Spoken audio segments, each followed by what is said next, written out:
Oke, Bismillahirrahmanirrahim. Bismillahirrahmanirrahim. Assalamualaikum warahmatullahi wabarakatuh. Ya, seperti biasa sebelum kita, oh boleh mau bahas soal UAS paracetamol boleh. Nanti ya bentar. Oke, sebelum kita mulai, alangkah sebaiknya kita buka kembali dengan doa. Berdoa dalam hati, ini persilahkan.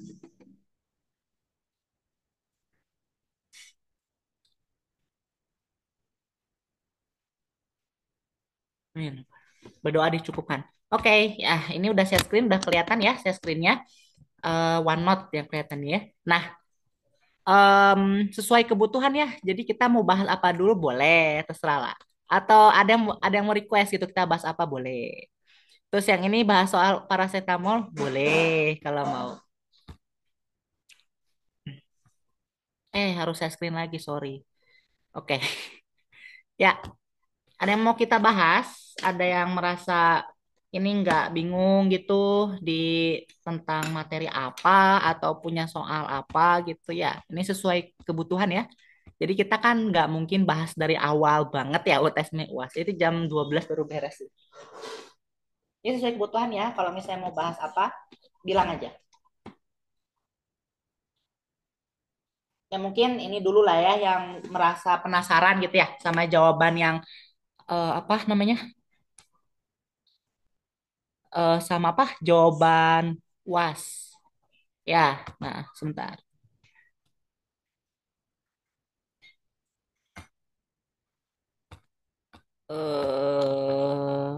Oke.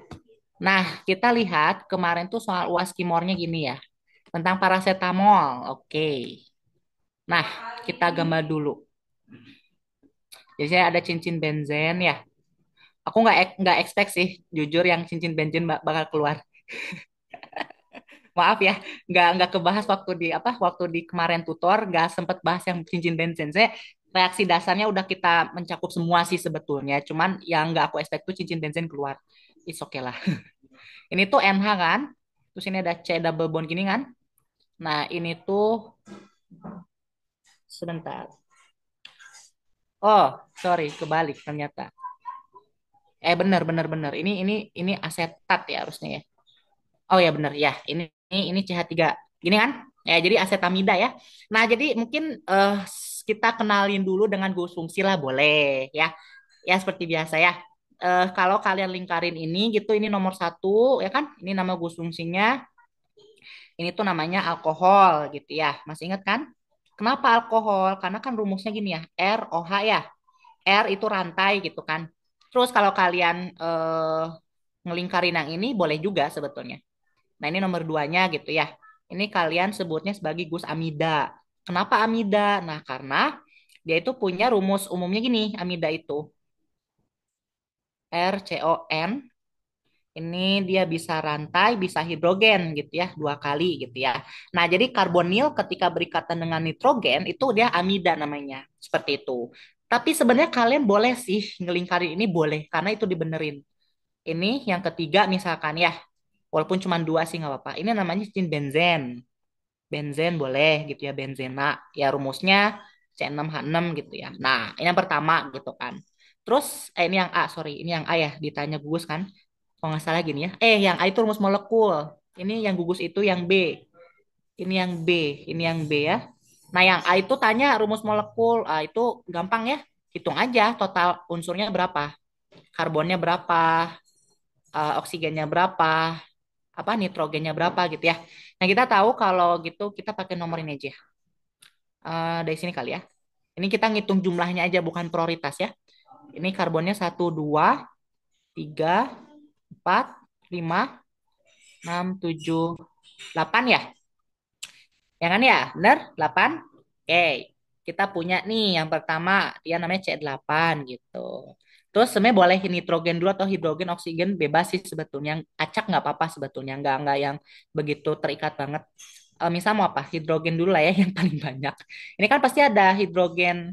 Ini kan, ini pasti ada hidrogen lagi kan. Ini hidrogen satu ya kan? Ini hidrogen satu. Jangan lupa ya, cincin benzen itu dia pasti ada hidrogen. Kecuali yang di ujung-ujung yang di sini nih, ini nggak ada hidrogen, ini nggak ada hidrogen karena dia udah jenuh kan? Ini kan ikan terangkap ya. Ini udah jenuh kan? Berarti nggak jenuh lagi. Dia tidak jenuh, artinya dia nggak ada hidrogen lah gitu ya. Dia kan kita tangkap. Terus ini hidrogen kan. Nah, kita hitung hidrogennya. Berarti ini kan tiga ya. Kita punya tiga hidrogennya tambah satu ya. Ini yang keempat. Terus ini kelima, keenam, ini ketujuh, kedelapan, kesembilan. Oke, kita punya nih hidrogennya C8H9 boleh. Terus mau oksigen atau nitrogen bebas sebetulnya. Mau apa dulu nggak terserah ya. eh Merah lah, ya udah boleh. Yang ini satu, ini dua lah ya, yang oksigen. Oke, kita punya oksigennya dua. Gampang kan? Latihan berhitung gitu ya, latihan berhitung. Nah, terus nitrogennya punya satu. Udah, kita punya C8H9O2N gitu ya. Ini rumus molekulnya, itu yang ditanya. Terus yang C apa nih? Yang C aku lupa. Reaksi ya, jadi kalau nggak salah. Ups, sorry. Oh, yang dihidrolisis ya? Oh ya, hidrolisis sebentar.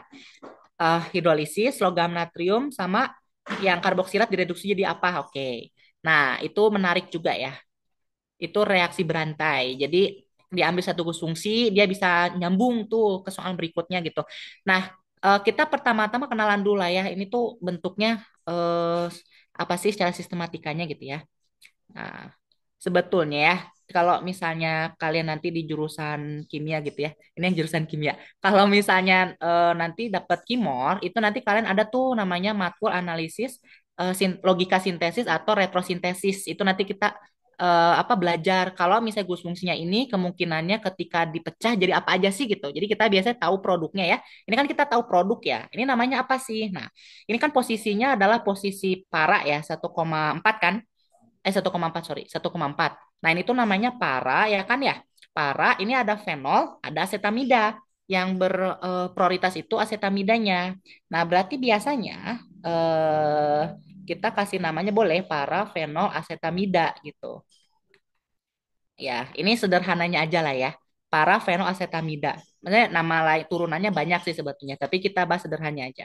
1,4 kan, para fenoasetamida. Nah, ini kita logika sintesisnya tuh gini.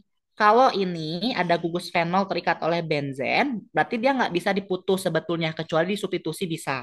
Oke, jadi nggak boleh nanti kalau ini boleh nih diputus nih, kan ada alkohol sama fenol, sama benzen, putus tengah gitu ya. Nah itu nggak boleh ya karena dia masih satu kesatuan. Jadi kalau mau diputus pengen tahu dia apa, itu kalau disubstitusi aja baru bisa gitu. Nah, yang ini bisa ini bisa kita ambil namanya itu disconnectionnya di sini, disconnectionnya. Kebayang? Ada kita potong gitu ya, potong lah gitu. Gugus antara amina sama karbonil ini atau keton lah ya, karbonilnya keton atau amina ini diputus boleh. Kalau mau dihidrolisis nggak apa-apa. Nah, sebenarnya syaratnya sih ada dua ya. Itu di soal itu tersirat sebetulnya. Yang D itu hidrolisisnya tersilat. Tersirat. Kok tersilat? Silat lidah. Nah, jadi hidrolisis ini kalau teman-teman ada dua reaksi dalam suasana asam sama basa dan produknya benar itu dibenerin sih sebetulnya. Jadi hidrolisis ini dibagi dua ya. Ada suasana asam sama suasana basa gitu. Nah, misalkan deh, oke, kita pengen bikin suasana asam dulu, boleh. Nah, biasanya kita kasih H2O di atas tanda panah artinya dihidrolisis dalam suasana asam misalkan. Atau kalau mau di bawahnya dalam suasana asam gitu ya. Ini suasana asam boleh gitu. Nah, ingat gugus fungsi apa sih yang terbentuk di suasana asam, stabil di suasana asam gitu ya. Nah, sebenarnya nggak stabil di suasana asam sih, tapi terbentuknya di suasana asam gitu ya.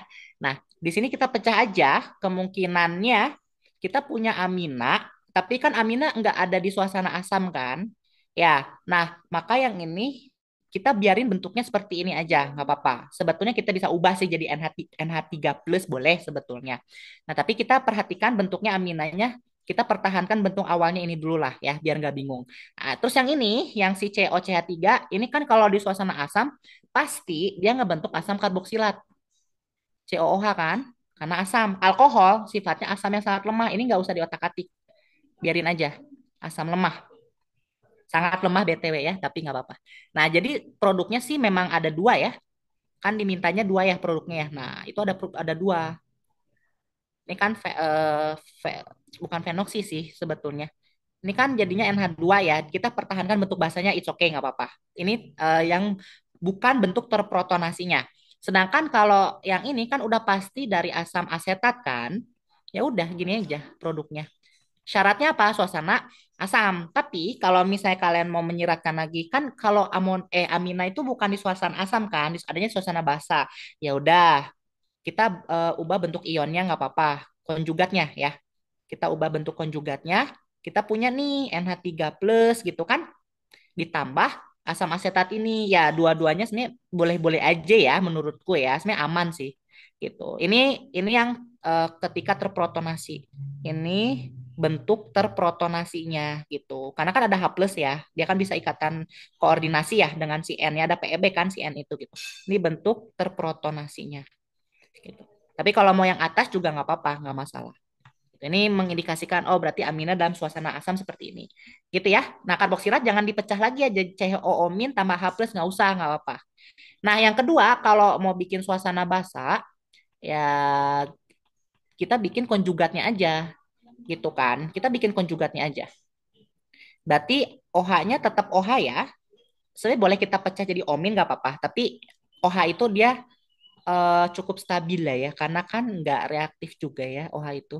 Reaktif sih. Beberapa beberapa apa namanya? Beberapa apa sih?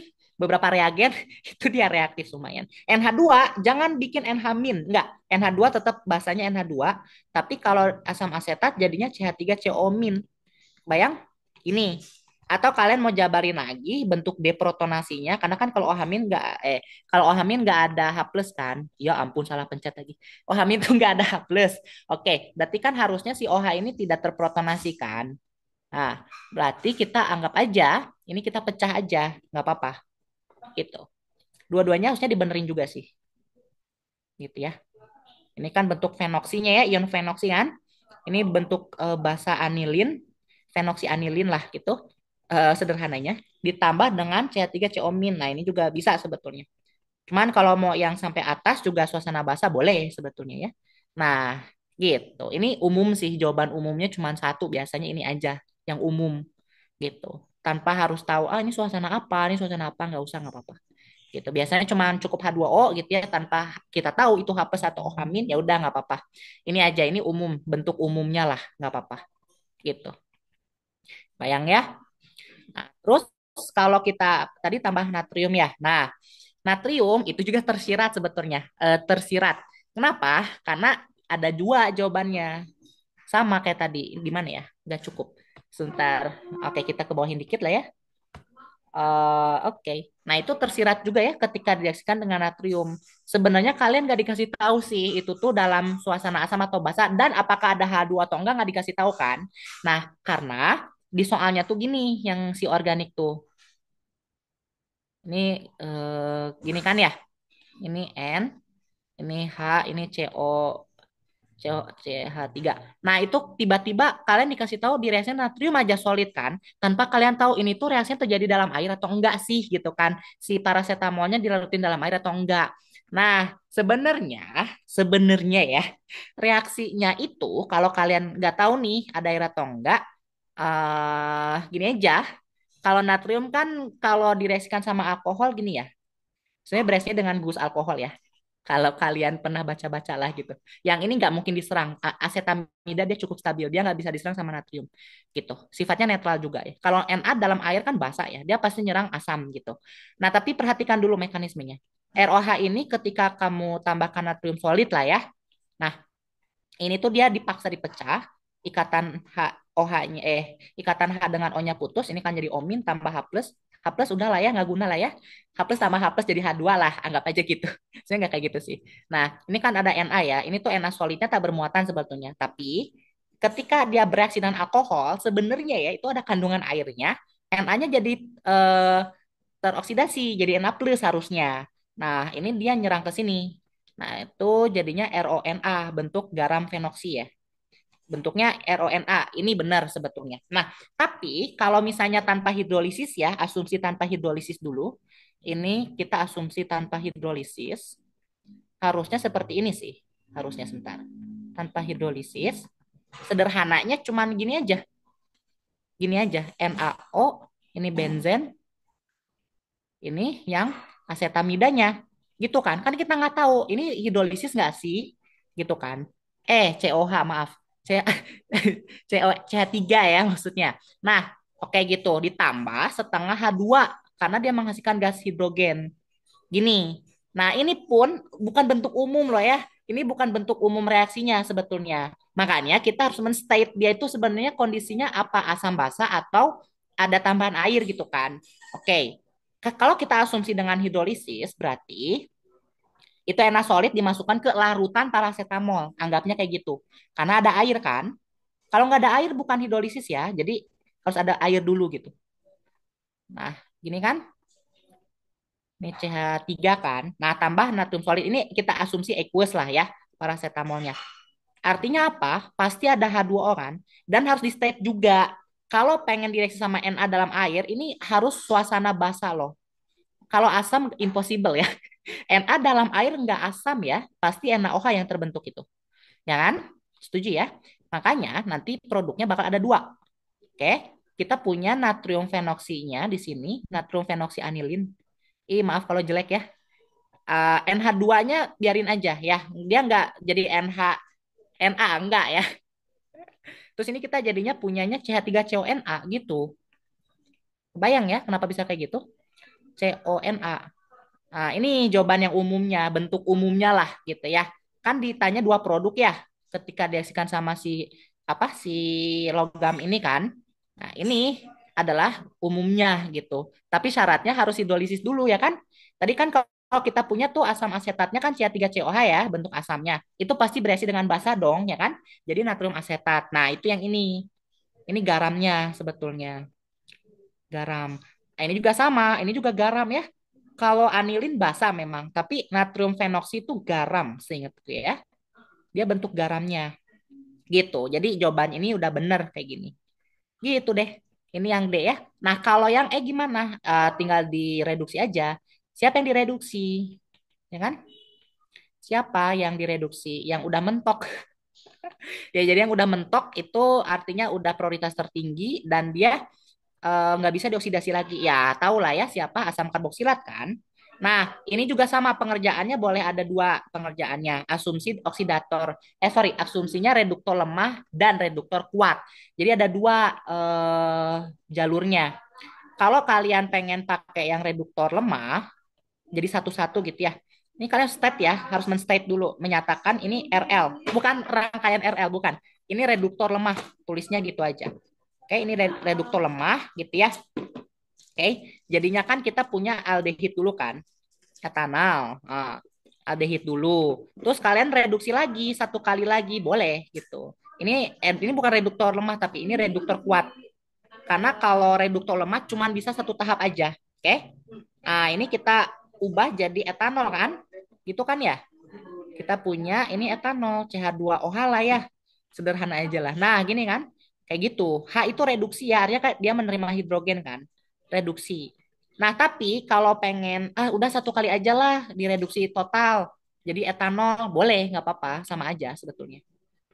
Jadi kita punya ini karboksilat jadi gini kan, etanol ya, nggak apa-apa. Tapi di stage juga ini harus pakai reduktor kuat ya, karena dia langsung sekali jadi gitu. Reduktor kuat gitu. Bayang ya, inilah pembahasan UAS kita ya yang organiknya. Ini cukup mudah ya kalau misalnya paham batasan-batasan gus fungsinya, terus reaksi-reaksi dasar gus fungsinya itu gimana aja. Harusnya waktu itu bisa tuh gampang banget sebetulnya. Ya asal konsepnya itulah. Memang banyak sih organik tuh wajar lah kalau misalnya pertama kali belajar pusing. Jujur dulu waktu SMA gitu ya, pertama kali belajar organik tuh pusing. Iya, benar. Tapi kalau udah terlatih, udah terbiasa, bisa kok ngerjainnya. Bener deh, yakin. Bisa kok ngerjainnya. Karena udah terbiasa kan. Ini etanol aldehid lah ya. Ini harusnya asam etanoat, sorry. Ini maksud aku nama yupaknya gitu. Tapi beruntung ya nggak ditanya tata nama ya. Tapi saranku belajar deh. Coba belajar deh. Takutnya ditanyanya apa nama senyawa ini gitu kan nggak tahu ya. Soal UP nggak tahu kayak gimana. Yang organik. Saya tahun lalu yang 2023 nggak ada. Soal UP organik 2023 itu nggak ada. Karena yang 2023 itu sampai elektrokimia maksimal. Nah ini etanol. Oke, gitu sih. Paham sampai sini yang organik? Ini pembahasan UAS yang eh, kemarin ya. Ada yang ditanya dulu nggak organik? Oke, sambil nunggu juga, kalau misalnya ada yang mau request, mau bahas soal atau apapun itu, silahkan ya, langsung aja. Yang C kok hilang ya sebentar? Yang C mana ya? Hah? Yang C kok adanya di bawah? Ya sudahlah. Ini yang E. Kok yang E sih? Ini yang D ya ampun. Ini D. Ada yang mau request kita bahas apa atau ada yang punya soal atau apalah itu bebas lah ya kita santai aja. Sesuai kebutuhan ya. Saya kok nggak tahu ya kalau misalnya aku bahas soal ini takutnya udah paham gitu. Jadi sesuai kebutuhan aja. Yang bingungnya yang mana kasih tahu ya. Oh ini yang C-nya tuh yang di sini sorry. C-nya tuh yang ini ya. Ini kan D ya. Yang C-nya apa sih? Wah aku lupa ya. Ntar coba lihat organik. Gus fungsi udah. Rumus molekul dulu kan. Rumus molekul, gus fungsi, hidrolisis, Na sama reduksi. 5 kan? Oh ini yang C ya, yang reduksi. Oh ini bukan D, ini C ini. Oke. Nah, oke ada yang mau ditanyain? Atau ada yang mau bahas soal atau bahas apalah terserah. Sukanya apa juga boleh. Saya buat soal-soal UP tuh udah ada pembahasannya sih ya sebetulnya. Jadi bingung juga gitu mau milih soal mana yang belum ada pembahasannya mau dibahas itu. Udah ada semua pembahasannya jadi bingung. Atau jangan spoiler dong. Aduh tolong. Jangan spoiler ya aduh. Ya udahlah nggak apa-apa lah. Baru baca ini saya apa partisipan sorry sorry. Oke ada yang mau request, ada yang mau bahas apa kek atau apa bebas lah.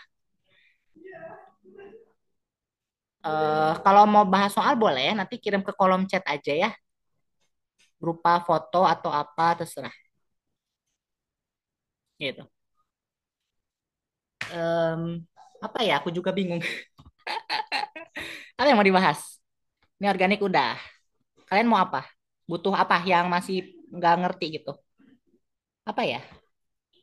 Ini ada udah pembahasannya soalnya. Oh ini ada yang request. Oke, coba. Apa nih? Oh ya, ayo yang mau nanya, ayo manfaatkan nih, mumpung ada waktu buat belajar bareng kan?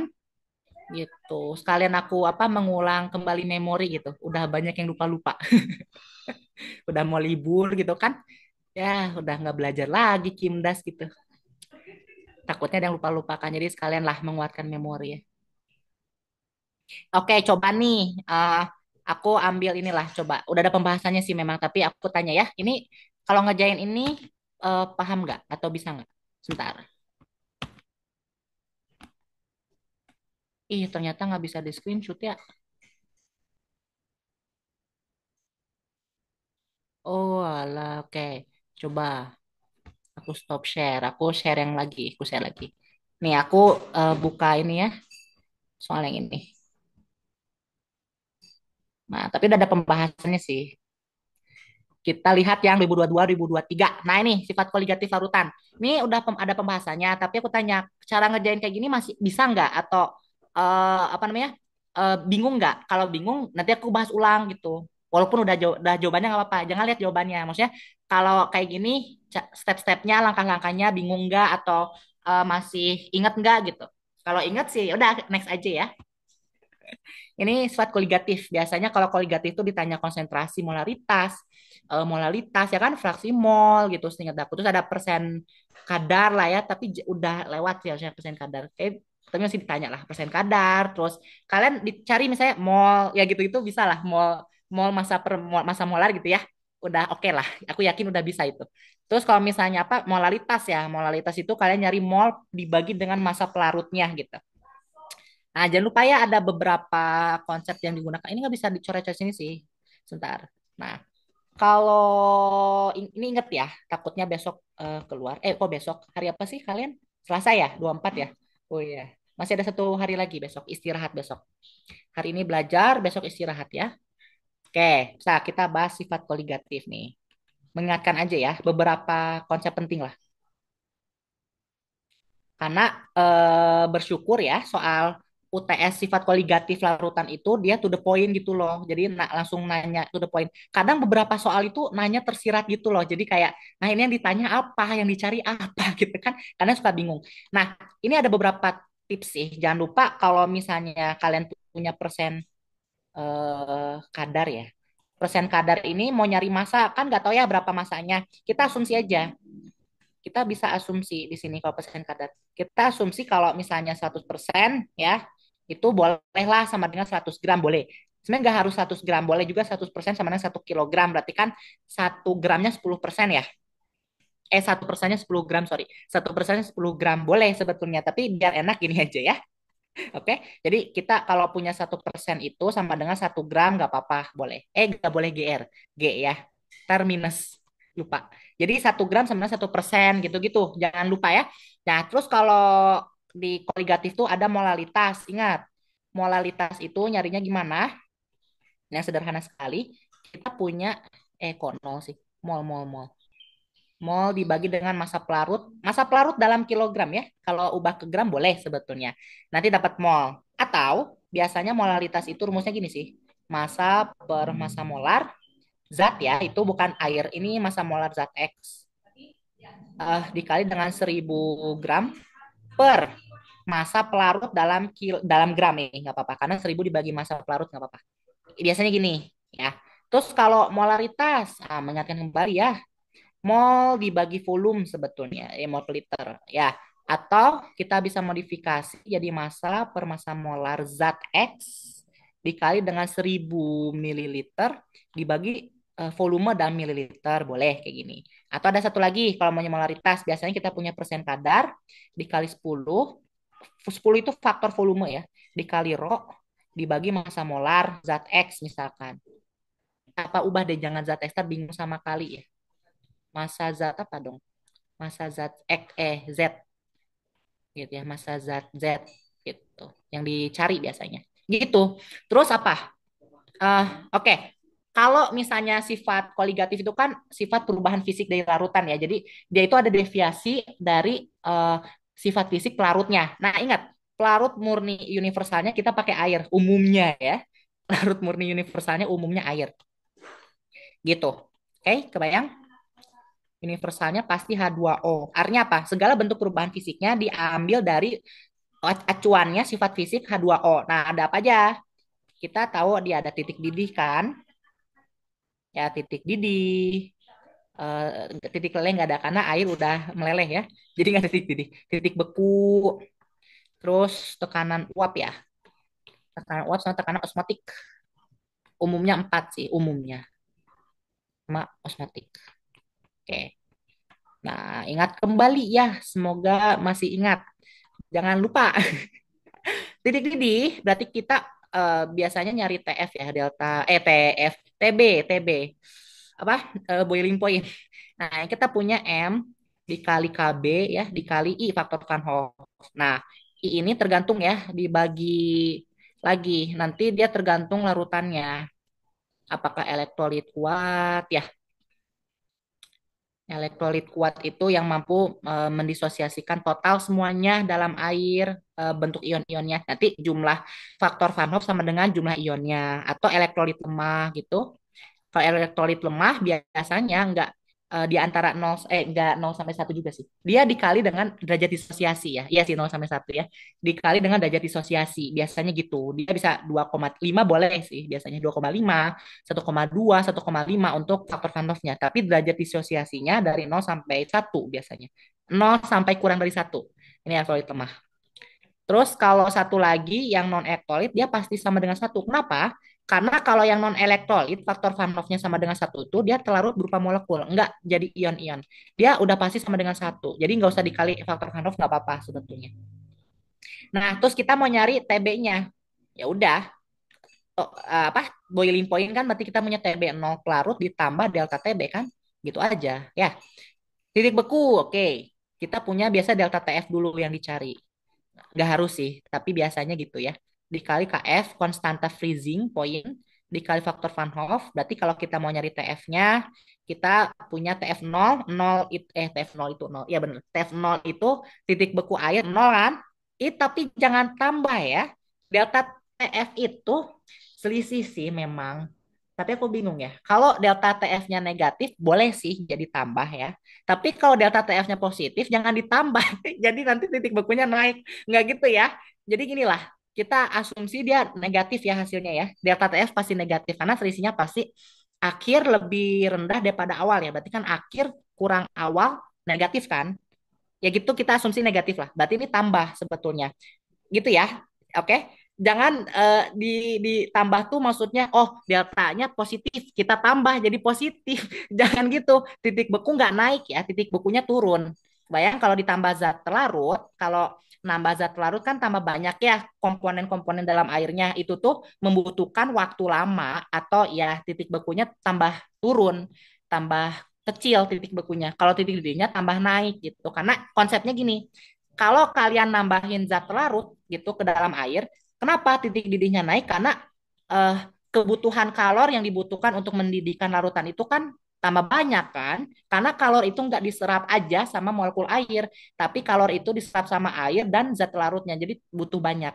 Terus kalau titik beku kenapa lebih rendah? Karena kalor yang harus dilepaskan ke lingkungan supaya membeku ya, kalor atau energi kinetik dari zat-zat larutnya yang dibutuhkan untuk dilepaskan ke lingkungan supaya dia bisa membekukan banyak ya kalor yang harus dikeluarin. Berarti kan titik bekunya tambah turun. Artinya suhu yang dibutuhkan supaya bisa membekukan larutan itu ya tambah rendah gitu.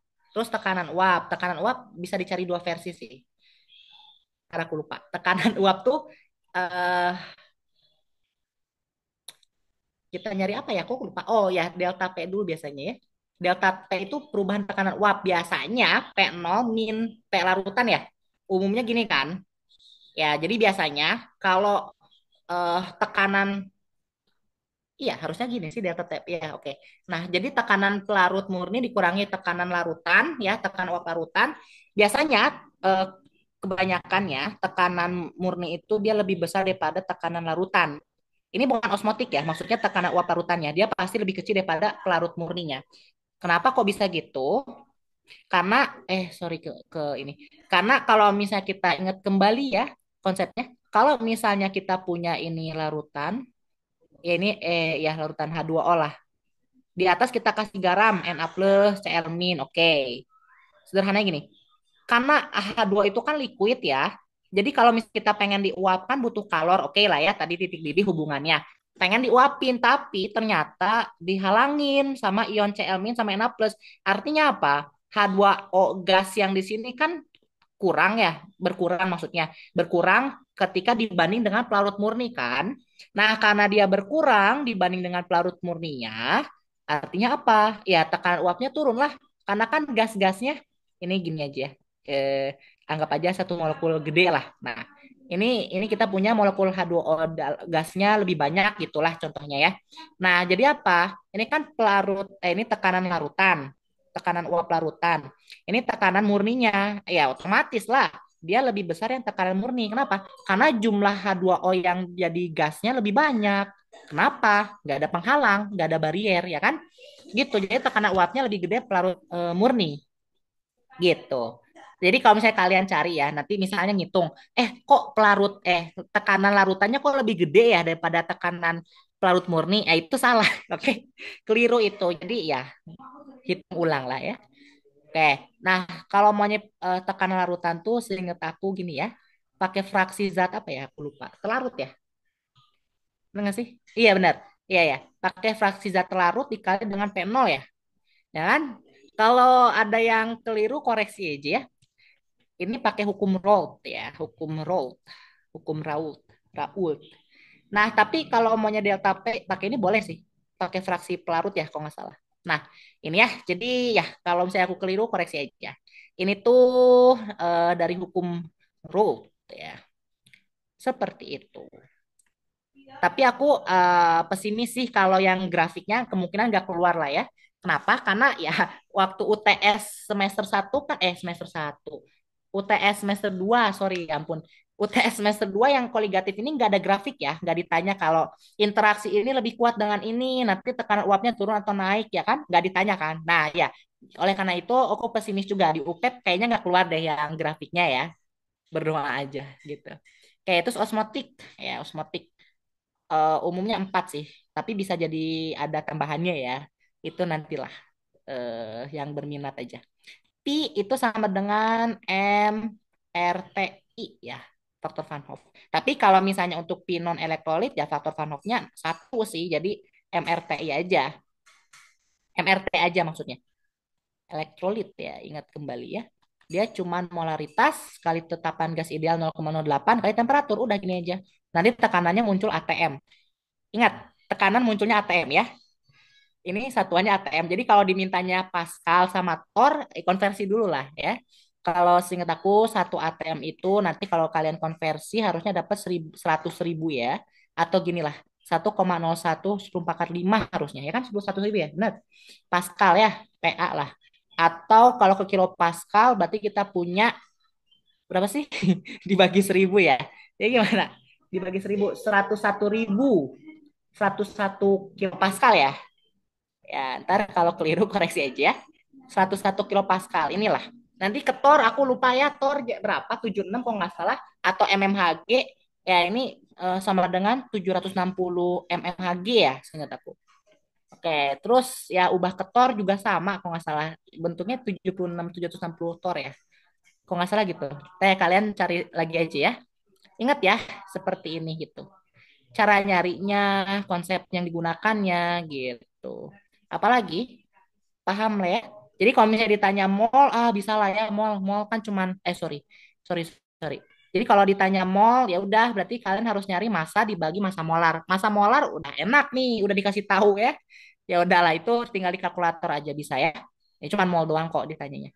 Terus apa lagi? Sorry.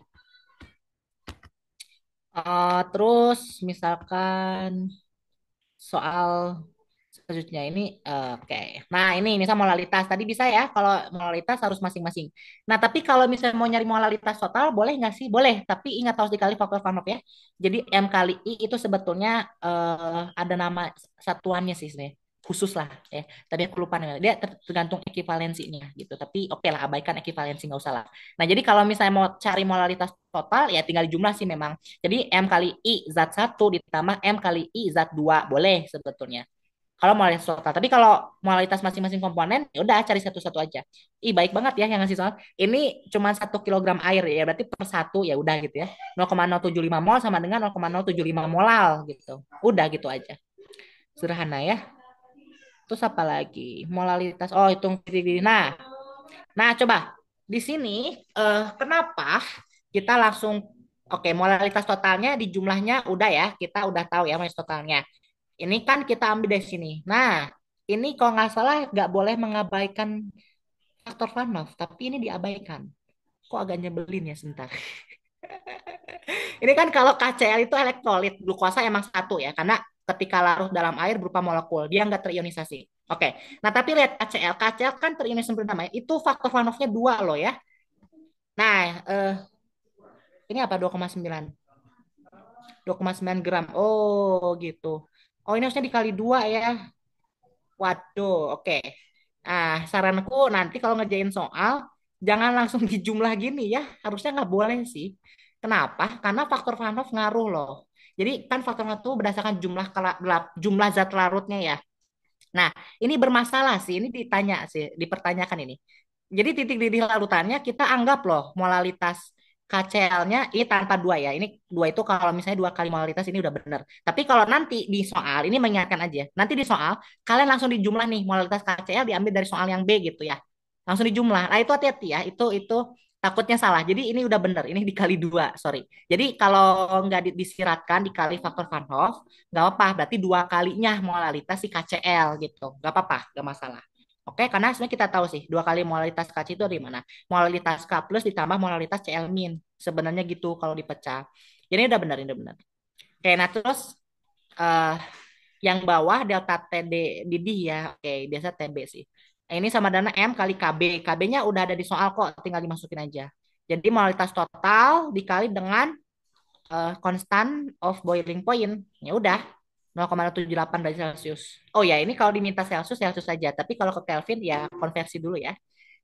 Nah, titik di larutan, ingat ya, titik di itu pasti naik ya, nggak turun. Kalau turun anomali sih. Ada sih sebetulnya, tapi di termodinamika campuran nanti belajarnya tentang potensial aksi ya, aktivitas sama potensial aksi. Tapi enggak, itu sudahlah. Yang penting kalian cukup tahu sampai sini aja ya. Gitu, oke? Tapi umumnya naik ya, umumnya gitu. Jadi kalau titik beku umumnya turun, umumnya seperti itu.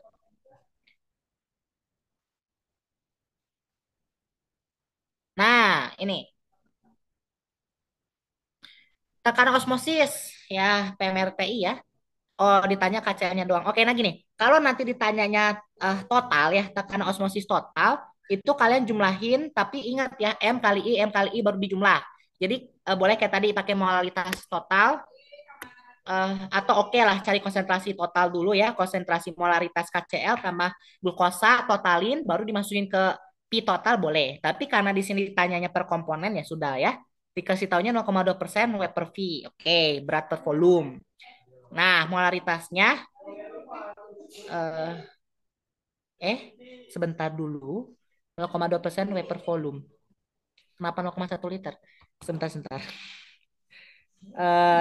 Aduh, ini tersirat ya, jadi udah langsung dicari. Sebenarnya gini ya, kan 1 liter air. Oke, nah sebenarnya 0,2 itu dipakai, tapi dikali dengan W per V ya, berarti berat per volume. Misal kita asumsi 1 liter.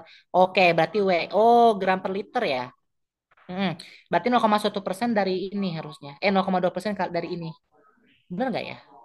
Harusnya gitu sih.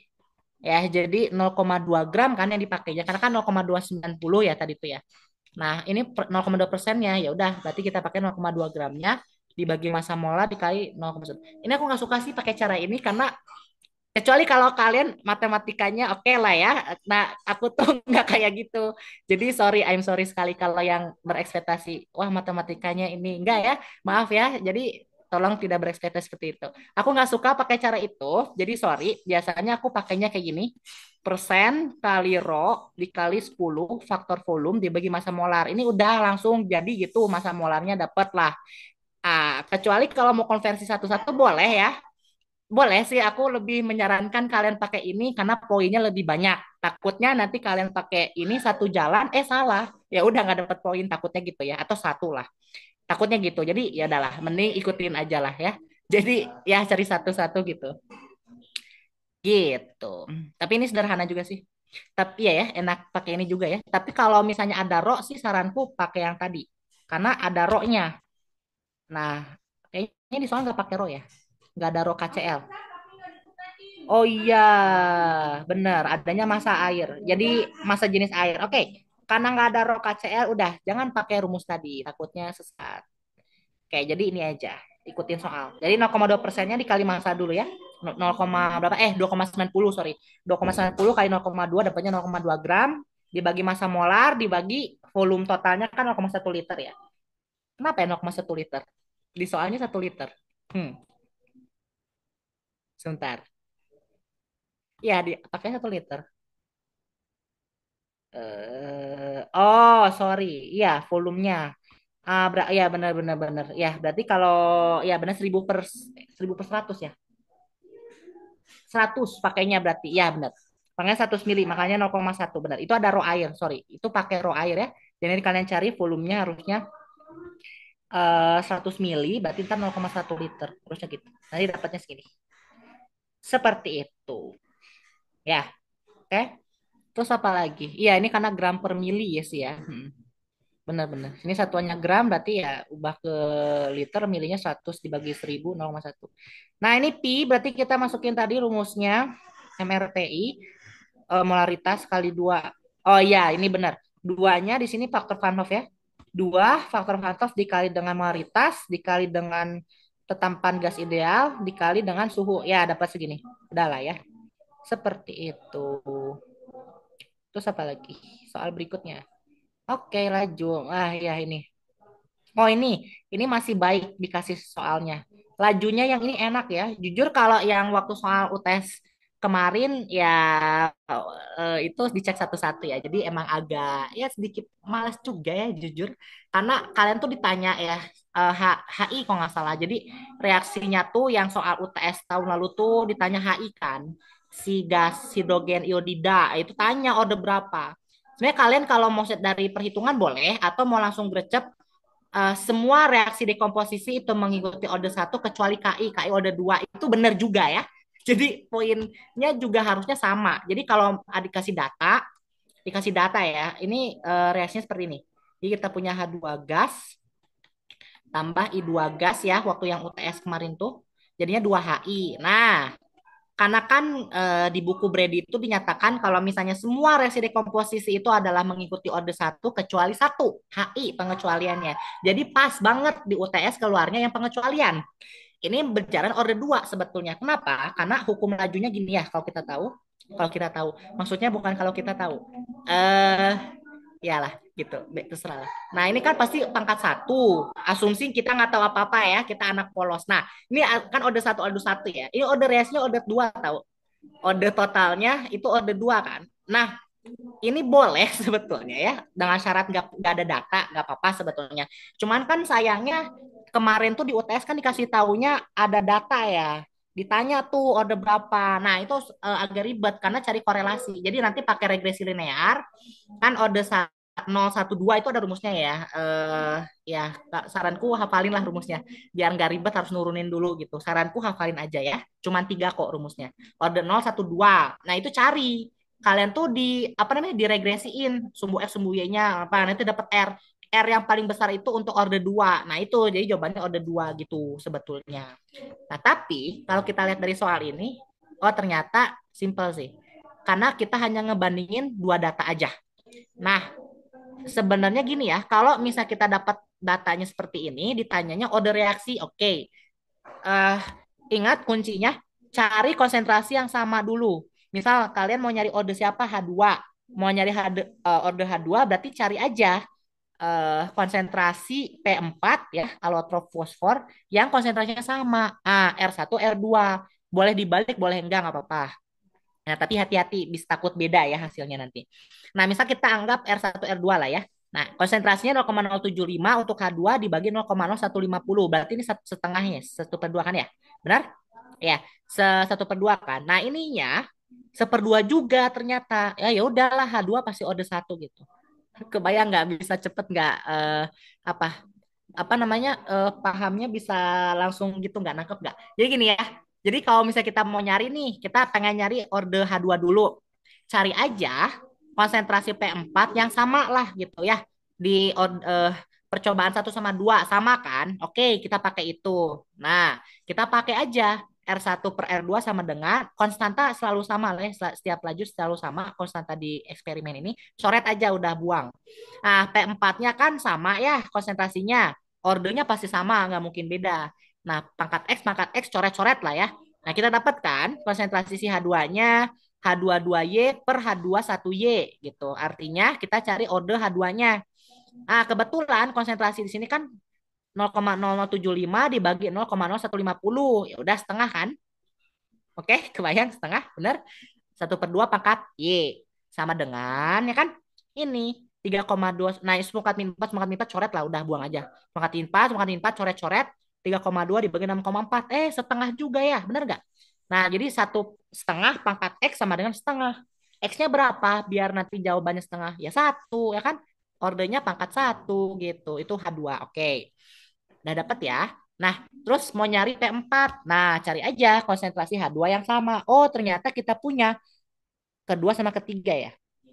Oke, kedua sama ketiga. Nah, udah nih. Kita cari konsentrasi H2-nya yang samanya percobaan 2 dan 3. 0,0150 molar. P4-nya ya udah masukin aja 0,011 per 0,022 pangkat X ya. Nah, ini kan udahlah H2 sama konstanta coret-coret lah ya. Laju awal, nah ini jangan bingung. 6,4 sama 6,39. Aduh, angkanya beda, susah nih. Enggak apa-apa, buletin aja udah. Jadiin satu, udah biar enak ya. Jadi kita punya H2-nya coret-coret ya kan. Laju awalnya R2 per R3-nya satu aja udah nggak apa-apa. Nggak usah dibikin ribet ya. 6,4 dibagi 6,4 lah, anggap aja gitu. Satu kan? Nah, satu sama dengan setengah. Nah, terus gimana dong? Satu sama dengan setengah beda. Ah, nggak apa-apa, jangan takut, itu gampang. Setengah pangkat berapa jadi satu? Nol dong, ya kan? Berarti order X-nya, P4 ini ordernya nol, gitu. Ya kan ya? Setengah pangkat nol satu kan? Bayang? Gampang ya? Nah, ini pembahasannya gitu. Bisa ya? Ini soalnya jujur baik banget deh yang ngasih soal ini. Saya lebih gampang gini ya, lebih gampang kayak gini daripada yang soal UTS kemarin tuh. Ya sebenarnya aku jujur juga ya, secara itu agak ribet sih nyari satu-satu, itu regresiin satu-satu, cari korelasi mana yang lebih besar itu ordernya gitu. Nah, gampang ya. Karena kita udah tahu ya tadi hukum lajunya kan F sama dengan konstanta dikali konsentrasi fosfor pangkat X kali konsentrasi hidrogen pangkat Y. Ya udah masukin aja. X-nya 0, H2-nya 1. Ya udah sama dengan R-nya KH2. Oke. Nah, berarti kita tahu sebenarnya dia itu bergantung pada orde satu ya. Benar. Reaksinya bergantung orde satu. Berarti hanya kelajuan berbanding lurus dengan konsentrasi pangkat satu. Jadi salah satu konsentrasi aja yang dipakai. P4 itu nggak guna, buang aja gitu ya. Dia kesimpulannya laju reaksinya tidak bergantung pada konsentrasi fosfor. Nah, hitung tetapan laju, ini kalian bisa milih yang data keberapa aja boleh kok. Jadi kalau maunya konstanta, kan setiap konstanta itu pasti sama ya. Nah, jadi kalau karena setiap konstanta itu pasti sama, ya, kalian mau nyari R1, R2, R3 ya terserah, sama aja, bener gitu. Pasti harus sama kok. Hasilnya harus sama. Kalau beda ya wassalam lah ya. Gitu. Jadi ya udah gitu. Jadi ya terserah mau pilih. Pokoknya harus sama aja. R1, R2, R3 konstantanya harus sama. Kalau nggak sama ya udah selamat gitu ya. Anda harus mengulang lagi ngitungnya dari awal. Nah, ini pakainya R1 ya, karena ya udahlah ya ambil yang simpel aja. Nih kalkulator ya, jangan jangan menyiksa diri, udah kalkulator aja. Jadi kita punya konstanta sama dengan R1 per H2 sama dengan masukin lah tadi datanya. Udah dapat konstantanya ini. Jangan lupa per second ya. Order satu ya, order satu itu dia per second. Perlu dibahas nggak? Atau ya adalah mengingatkan kembali ya. Satuan konstanta ya, satuan konstanta. Nah, coba kita ingat kembali kalau satuan laju itu apa? Satuan laju kan molar saya katakan min satu kan. Nah, kita pengen nih misal asumsi order nol dulu lah, oke lah.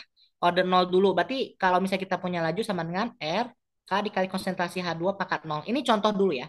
Artinya apa? R-nya sama dengan K kan? Ya udah, berarti konstanta lajunya sama dengan apa? Molar second pangkat min satu. Ini order nol. Oke, itulah ya.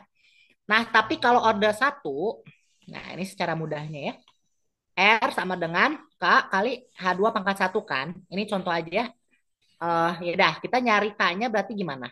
R kan molar second pangkat min satu dibagi molar kan. H2 itu konsentrasi kan. Oh, ternyata dia sama. Coret, coret. Oke, kita punya order satu min satu. S pangkat min satu maksudnya. Ini konstanta untuk order satu gitu. Nah, terus kalau misalnya order 2 berjalan secara order 2 R sama dengan konstanta dikali H2 pangkat 2 gitu ya, contoh. Berarti kita punya kan molar second pangkat min satu molar per second ya maksudnya, dibagi dengan molar pangkat 2 kan. Oh, ternyata ini coret. Nah, kita punya M pangkat min satu S pangkat min satu ya. Ini order 2 kan? Benar? Nah, ini order 2. Gitu. eh ya pembuktian aja lah ya ini gitu. Nah, ingat ya, kalau nanti ada hubungannya dengan waktu takutnya keluar, harusnya ya terserah sih yang bikin soal, tapi ini tambahan aja. Kalau laju itu berbanding terbalik dengan waktu ya. Kebayang? Jadi kalau misalnya nanti kita punya R1 per R2, masukinnya kalau ada waktu nih, time series, deret waktu, ya deret waktu. Nanti kan ada tuh percobaan time seriesnya ya. Dari detik ke sini ke detik ini berapa. Jangan masukin T1 per T2 ya. Ini tuh maksudnya satu per T1 dibagi satu per T2 kan. Karena berbanding terbalik dengan laju. Nah kita masuknya T2 per T1 gitu. Bayang ya. Kalau adanya waktu gitu aja. Ya udah, berarti nanti kalau waktu kan satu per T itu seper second ya. Dapatnya S pangkat min satu. Satuannya maksudnya. Kalau lajunya dapatnya data waktu bukan data laju. Ya data waktu bukan data laju. Dapatnya seperti itu. Oke, ada yang bertanya. Kalau ditanya order reaksi dan metode waktu paruh, oh no, metode waktu paruh. Jujur, aku juga nggak suka pakai itu. Waktu paruh, enggak. Oke, sekarang gini, berdoa aja besok yang keluar nggak ada radioaktif ya. Semoga yang keluar bukan yang peluruhan, udah itu aja. Semoga enggak. Karena waktu paruh, ya sebenarnya bisa sih, cuman agak ribet itu mikir dua kali. Karena waktu paruh itu kan adalah waktu yang dibutuhkan supaya zat itu tersisa setengah bagian dari zat mula-mula kan. Itu tes setengah. Ya kamu harus cari tahu tes satunya berapa gitu. Tapi eh gimana ya? Ya itu sih susahnya di situ. Karena aku kalau ya jujur ya, aku ngerjain itu masih jujur masih bingung. Jadi kalau kita nentuin order tapi diketahuinya waktu paruh, hubungannya apa ya? Biasanya cari konstanta dulu, gitu. Konstanta, habis itu kita masukin ke laju. Ngerti nggak? Kalau nggak salah, aduh, ntar aku lupa itu di section berapa ya? Aku pernah bahas kok kinetika kimia. Ntar ya, sebentar. Oke, kita mungkin merefresh kembali materi apa tuh tentang kinetika ya. Jujur aku udah lupa-lupa lagi tuh tentang waktu paruh dan kawan-kawan. Mana sih? Ini bukan. Ntar ya, cari dulu. Oh itu pernah kok, pernah ngebahas, tapi udah lupa lagi. Sudah menguap lagi itu. Karena udah gak belajar lagi. Sebentar. Udah lupa, bentar ya, cari dulu. No, yang mana ya? Bentar ya. Aku udah nurunin kok itu rumusnya, udah ada. Sebentar, kita cari dulu. Oh no, bukan. Oke, bukan. No, no, no, no. Ini enggak. Nah, ini dia kinetika. Oke, hukum laju terintegrasi ya. Nah, ini aku udah nurunin hukum laju terintegrasi. Kita coba lihat order nol. Nah, ini order nol. Ini pakai ya kalkulus lah ya, pecinta kalkulus. Ayo, kita turunin rumus ya. Nah, tapi enggak lah, udah. Jangan, udah kita langsung ke waktu paruh aja. Kasihan, kasihan. Nah, ini bentuk umumnya. Kalau order nol tuh seperti ini bentuk umumnya. Jadi kalau mau regresi ya mengingatkan kembali ya. Kalau konsentrasi AT kan konsentrasi akhir ya pada waktu tertentu ya sama dengan min KT plus konsentrasi A0. Oke, regresin aja. Y sumbu Y-nya ada konsentrasi akhir, X-nya gradiennya min K ya, gradien negatif. Oke. X-nya waktu gitu, C-nya ya konstanta, ambil konsentrasi awal gitu. Nah, ini grafiknya seperti ini. Coba kita lihat langsung ke waktu paruhnya ya. Sebentar. Ini yang order nol bukan yang waktu paruhnya. Ntar aku lupa. Nah, ini order berapa ya? Order, oh waduh, sebentar, harus cari lagi. Oh, ini order satu. Ini order satu. Ini order satu dapatnya ln AT min KT plus ln konsentrasi A0 ya. Saranku kalau misalnya kalian tidak ingin berkalkulus ya, aduh nggak mau pakai integral-integral. Saranku hafalin aja rumusnya kalau mau cepat ya. Tapi kalau udahlah nggak usah ngafalin, malas ngafalin, Pak. Turunin aja ya boleh gitu ya. Lebih enak nurunin sih. Apa ada apa itu terus. Tapi kalau salah turunannya ya udah. Semoga aman lah ya. Aku lupa sebentar mana ya yang waktu paruh. Waduh, ini udah SSA lagi. Oh, ini waktu paruh. Nah, ini waktu paruh order nol kalau nggak salah. Ini order berapa? Order 2 ya. Ini order 2. Oke, kita lihat dulu lah. Kalau waktu paruh order 2, ya itu order 2 ya. Nah, ini catat deh mending. Coba tolong catat aja. Saya aku kadang suka lupa. Catat aja. T setengahnya diambil dari satu per konstanta konsentrasi A0. Oke, kita biasa nyarinya konstanta sih. Konstantanya berapa? Karena kalau kita udah tahu konstanta, kita masukin hukum laju dapat order berapa gitu. Ini order satu, order dua maaf. Ini order dua maaf. Ini order dua ya. Jadi order dua T setengah sama dengan satu per K konsentrasi A0. Oke, ingat ya. Catat lah kalau mau. Terus yang ini order berapa tadi? Ini order dua ya. Oke. Oh, ini order satu berarti harusnya. Kalau pakai len. Ini len ya? Ah ya, kalau pakai len order satu ya berarti. Ah, nih coba yang order satu tuh T setengah sama dengan 0,693 dibagi K atau len 2 lah. Takut nggak hafal angka ya. Len 2 aja, len 2 per K gitu. Itu tes tengahnya. Terus apa lagi? Order nol. Order nol. Oke, kita lihat. Ini order satu. Mana ya order nol tuh? Ada nggak ya waktu paruh order nol? Sebentar aku mikir dulu. Oh, sorry, nggak ada. Iya, nggak ada. Kenapa nggak ada? Karena semua peluruhan sama dengan dekomposisi.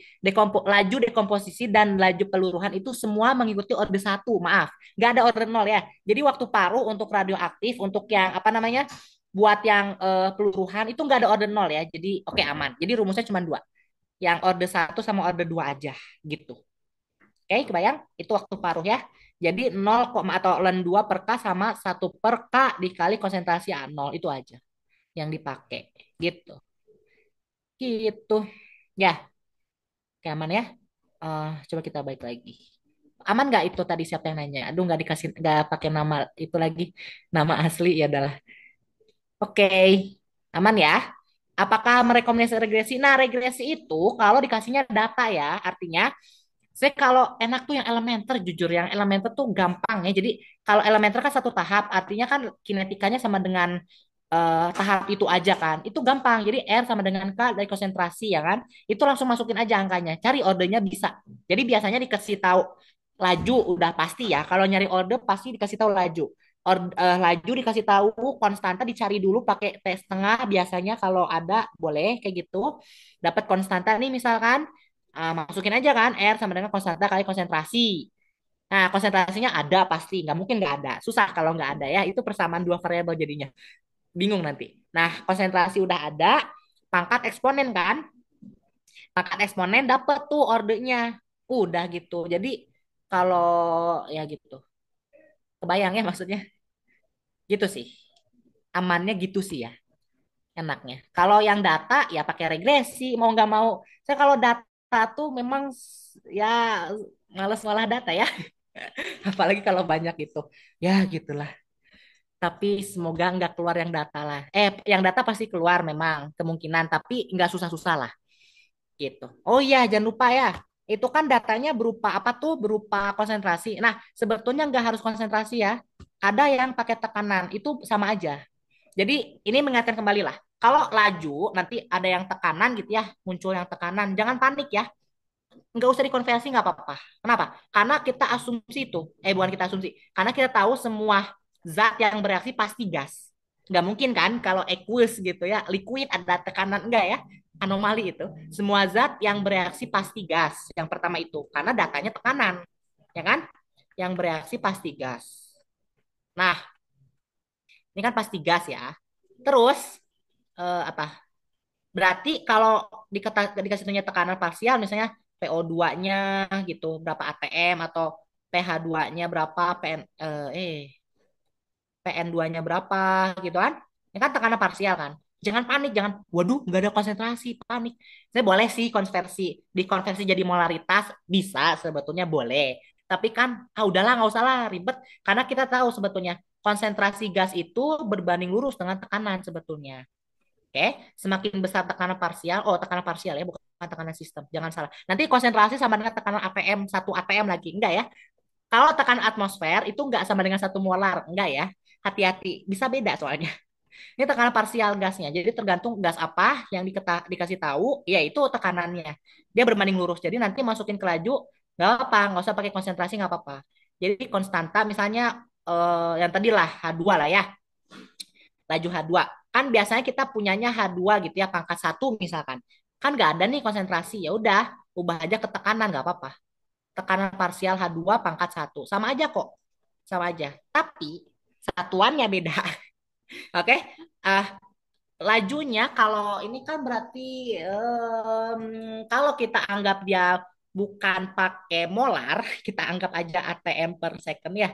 ATM S pangkat min satu lah ya, udahlah gitu kita modifikasi aja lah. Ini misal kita satuannya dapatnya ATM second pangkat min satu, artinya bertekanan per second lah ya. Itu tekanan parsial, bukan tekanan atmosfer. Bukan tekanan atmosfer yang sistemnya ya, itu parsial gasnya. Maka konstantanya ya udah sih tergantung ordernya kayak tadi. Berarti kita punya apa? R dibagi konsentrasi tekanan pH2 misalkan, pangkat satu ya. Ya udah pasti S pangkat min satu. konstanta ya untuk apa satuannya gitu. Bayang sampai sini? Oke. Terus apa lagi? Coba kita lihat. Kalau ada mau request, request aja ya. Santai aja ya. Kalau mau request, request aja. Ini sesuai kebutuhan kok. Saya aku nggak tahu kalau misalnya aku bahas ini takutnya nggak sesuai dengan keinginan ya. Jadi sesuai keinginan aja. Inginnya apa? Nah ini dia. Malas. Ada EA ya. Enak gitu masih. Dan ini dikasih tahu sih di halaman pertama sebetulnya jadi aman. Jadi bagi kalian yang aduh malas nggak mau ngafalin rumus, ya udahlah saranku nggak usah nggak apa-apa sih harusnya. Harusnya ya. Karena kita asumsi konstanta eh, persamaan sama rumus itu harusnya ada di ini ada nggak? Alhamdulillah ada ya. Oke, jadi aman gitu ya. Kalau ditanya energi aktivasi, ya udah masukin rumus aja gitu. Tapi jangan kebalik ya. Oke, gini. Len K2 per K1 sama dengan min EA. Kalau kenapa min? Karena di sini 1/T2. Jadi kalau K2 sama dengan T2, yang dimasukin pertama depannya min. Tapi kalau enggak pengen min, ya udah kali negatif ya kan? Kita punya len eh, K2 per K1 sama dengan EA per R dikali 1/T1. Kebayang? Jadi EA per R kali 1/T1. Kalau pengen len K2-nya K2 dulu yang ditulis, T1 yang ditulis, berarti ini kali min gitu. Gitu aja lah. Gitu ya. Tapi kalau nggak pengen ngubah-ngubah ya sudahlah, pakai rumus jadinya seperti ini. Ini tuh BTW diturunin ya dari, aduh aku lupa, eh Gibbs gitu ya. Iya, pakai persamaan Gibbs gitu. Tapi udahlah nggak perlu tahu penurunannya nggak apa-apa ya.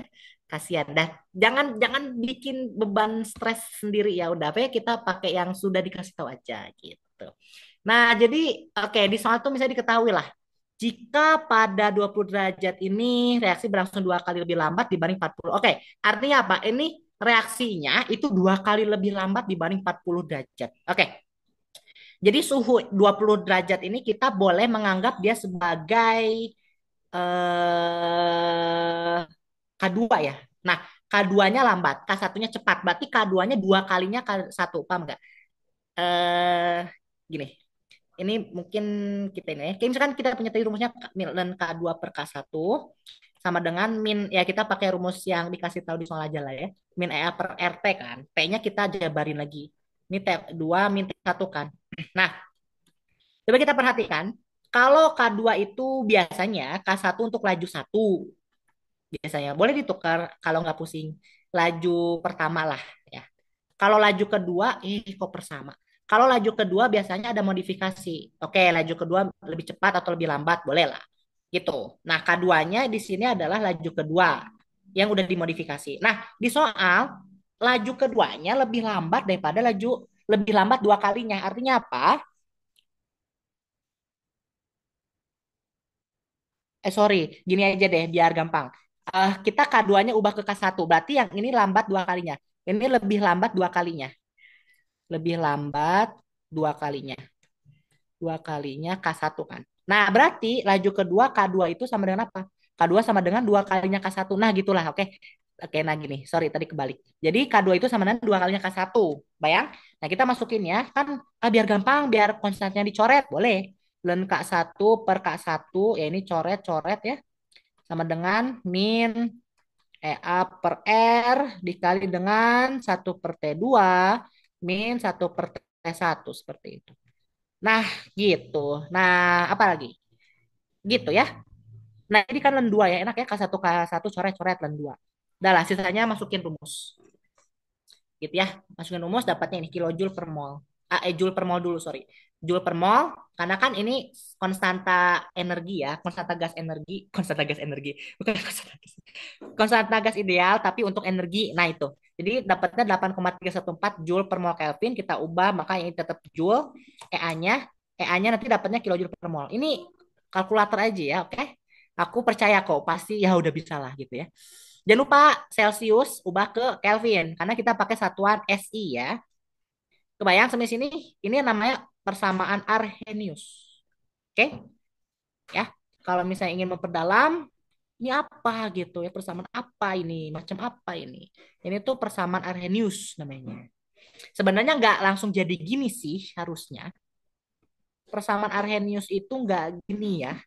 Jadi awalnya dapatnya gini. Konstanta laju sama dengan A, E pangkat min KT ya. Pangkat RT. Sorry. E A min, pangkat min EA per RT. Nah, itu. Ini hukum, ada yang ingat lah ya di fungsi transenden ya. Ini peluruhan kan. Laju peluruhan ya. Oke, jangan lupa ini fungsi transenden. EA per RT lah. Turunin lah kasih len kedua ruas. Nanti dapat lah ya. Len K2 per K1 sama ini kan len bla bla bla bla gitu ya. Modifikasi sendirilah. Nanti dapat min EA per RT kan, tapi kan T-nya dijabarin, berarti kita punya 1/T2 min 1/T1 gitu. Nah, ini namanya persamaan Arrhenius ya, mengingatkan kembali. Takutnya udah lupa. Tapi aku nggak tahu UP bakal keluar atau enggak, tapi nggak apa-apa. Setidaknya mengenal kembali, mengingatkan kembali ya persamaan Arrhenius. Untuk mencari EA biasanya, E itu energi aktivasi ya. Jangan lupa ya. Eh Ya, jadi EA itu adalah energi pengaktifan atau energi aktivasi. Nah, energi pengaktifan ini atau energi aktivasi artinya energi minimum yang dibutuhkan supaya reaksi tersebut berjalan. Gitu. Kilojoule atau joule per mol ya. Coba. Itu energi yang dibutuhkan setiap per mol zatnya yang dibutuhkan supaya reaksinya bisa berjalan. Energi minimum. Itu energi aktivasi. Ya, oke, kita lanjut lagi. Ups. Kalau ada yang punya soal langsung kirim aja ya, nanti kita bahas. Soalnya aku bingung, karena kebanyakan soal udah ada jawabannya. Jadi mau dibahasnya gimana gitu. Kayak saya ada yang masih bingung tentang jawabannya, nanti boleh ya tanya aja atau kirim aja fotonya gitu. Seperti itu. Oh, ini peluruhan. Bahas nggak ya? Nggak tahu keluar nggak tahu nggak. Ini kemungkinan keluar di 2D sih. Sebentar, ini ada yang 2D nggak? Ada yang aktuaria nggak di sini yang hadir 2D? Kalau nggak ada, ya kita lewat aja gitu. Halo, ada yang 2D? Aktuaria 2D, kinetika peluruhan harusnya ada sih muncul di ujian. Enggak ya, sorry enggak ya ternyata. Aku baru ingat cuman persamaannya aja. Nah ya, kalau nggak salah persamaannya doang. Oh oke. Halo Rehan. Nah jadi kalau seingat aku persamaannya doang ya, bener nggak Rehan? Jadi kemungkinan yang ngitung-ngitung enggak ya harusnya. Harusnya ngitung-ngitung ini kinetika peluruhan harusnya enggak lah. Anggap aja enggak ya. Ya seharusnya enggak. Nah ini peluruhannya paham nggak? Ini yang siapa Rehan? Aku tanya dulu. Kalau paham kita lanjut. Kalau nggak paham kita bahas. Kenapa bisa seperti ini? Paham nggak? Kalau paham kita lanjut aja ya. Aman nggak? Oh belum paham. Oke. Nah kita bahas. Sip. Oke kita bahas. Ya adalah kita tulis ulang lagi. Nggak bisa di screenshot ternyata. Oke kita ke reaksi peluruhan. Reaksi inti ya sebenarnya. Nah, jadi sebetulnya di kinetika juga ada peluruhan. Jadi reaksi inti atau reaksi pengubahan inti ya, reaksi transmutasi inti, reaksi peluruhan radioaktif gitu. Nah, dia itu inti dan apa ya? Ya seperti kebanyakan persamaan reaksi kimia aja sebetulnya. Normal-normal aja. Cuman kita harus tahu sih partikel intinya ada apa aja ya. SS938. Oke. Nah, SR938 coba kita perhatikan. Ini gak usah kasih fasa lah ya, udah atom kok. Ini bentuk satu atomnya. Dia belum berbentuk fasa harusnya. Oh, menjadi yttrium 939. Oke. Yttrium jadi dari strontium jadi yttrium. Oke. Jadi yttrium 90. Ini nomor massa ya, ingat ya. Masih ingat ya. Ditambah M kan? Di situnya M. Oke. Udah ada jawabannya. Oke. Kita abaikan nggak tahu. Kita pura-pura nggak tahu jawabannya. Ini yttrium jadi N tambah satu berkas elektron. Oke. Terus reaksi berikutnya 9039 gitu ya. Jadi N nggak tahu ya N-nya apa. Kita pura-pura nggak tahu. Tambah satu elektron min satu ini nol ya. Masanya nol ya. Asumsi masa elektron nggak beritulah. Nggak signifikan ngaruhnya gitu. Oke, udah benar reaksinya kita kerjain. Nah, ingat. Jadi kalau misalnya ini nomor massa A ya. Ini nomor atom Z. Dan jangan lupa kalau Z pasti lebih kecil daripada nomor massa. Nomor massa apa aja sih penyusunnya ya? Proton ditambah neutron ya penyusunnya. Ingat ya. Nah, sedangkan kalau nomor massa, nomor atom pada atom netral itu sama dengan jumlah proton sama dengan jumlah elektron. Oke? Ingat ya pengetahuan umum. Ini kita punya, ini Z, ini A ya. Ini pengetahuan umum. X-nya adalah simbol, lambang, unsur. Nah, sekarang kalau kita perhatikan, dia meluruhnya kita abaikan order dulu ya. Kita nggak pakai perhitungan, kita pakai kualitatif aja. Persamaannya harus menjadi M. Oke? Ini ada yang namanya hukum kekekalan atom sebetulnya. Hukum kekekalan inti bolehlah. Hukum kekekalan inti, hukum kekekalan atom, atau whatever it is gitu ya namanya hukum kekekalan inti atom lah ya. Gitu, suka-suka sih sebetulnya. Jadi kita punya sebetulnya konsepnya tuh gini. Kita punya apa namanya? Sigma nomor massa, sigma nomor massa nggak tuh? Sigma nomor massa di produk atau reaktan sama aja sih sebetulnya. Jangan dikurang ya, jangan dikurang. Ini ditambah maksudnya. Jadi yang nomor massa di reaktan sama dengan di produk ya ampun. Ini yang reaktan, ini yang produk dia harus sama. Bayang? Nah, terus kita punya sigma nomor atom, sigma, sigma. Nah, sama dengan sigma yang diprodukan. Ah, gini kan konsepnya. Artinya apa sih? Artinya nomor massa setelah dan sebelum reaksi harus sama gitu aja. Nah, kayak kita identifikasi. Kalau A-nya kan, oh gini deh, biar kebayang. Kita pakai hitungan boleh. Kita berarti aku terpaksa tulis ulang lagi, sorry ya. Kita SR ini 90, ini 38. Ini kan jadinya yttrium 990. Nomor masanya sama ya, tapi nomor atomnya beda. Ini dia isobar. Ya, dia isobar. Ditambah something, kita nggak tahu somethingnya. Nah, sedangkan yang bawah si yttrium, Y, ya ini Y bukan gamma. 39. Oh, ternyata udah dikasih tahu dia meluruh. N-nya kita cari lah. N-nya kita cari ditambah dengan berkas elektron. Nah, ini tuh gini caranya ya. Coba kita perhatikan. Total nomor massa di sini 90. Benar nggak? Ini juga 90 ternyata. Wow, dia 90 juga. Oke, berarti 90 tambah 0 ya. Berarti nanti si M ini nomor massanya harus 0. Gitu aja. Oke, sekarang nomor atom. Nah, nomor atomnya di sini berapa? 38. Ternyata nomor atom di produknya 39. Oh, kita harus sama nih. Ini 3 kok 3. Ini 38 ya ampun. Berarti 39 titik-titik sama dengan 38. Ya udah, harus min satu. Oh, ternyata ini harus min satu gitu. Kebayang? Apakah ini identitasnya apa? Nah, oh ternyata kita tahu ketika partikelnya tidak bermassa, tapi dia punya muatan, dia ada dua berkas elektron ini ya atau ya gini aja lah sama aja gitu. Jadi berkas elektron ataupun sinar beta gitu. Ini peluruhan beta namanya ya. Peluruhan beta atau peluruhan berkas elektron. Oke, kita anggap aja peluruhan beta sama kok. Peluruhan beta ya. Nah, gitu. Nah, memang sih harus hafal sebetulnya partikel inti itu.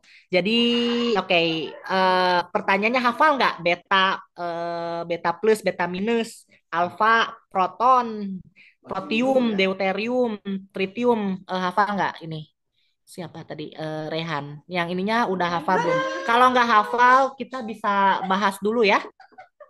Hafal nggak? Kalau hafal, lanjut. Kalau nggak hafal, oke kita bahas.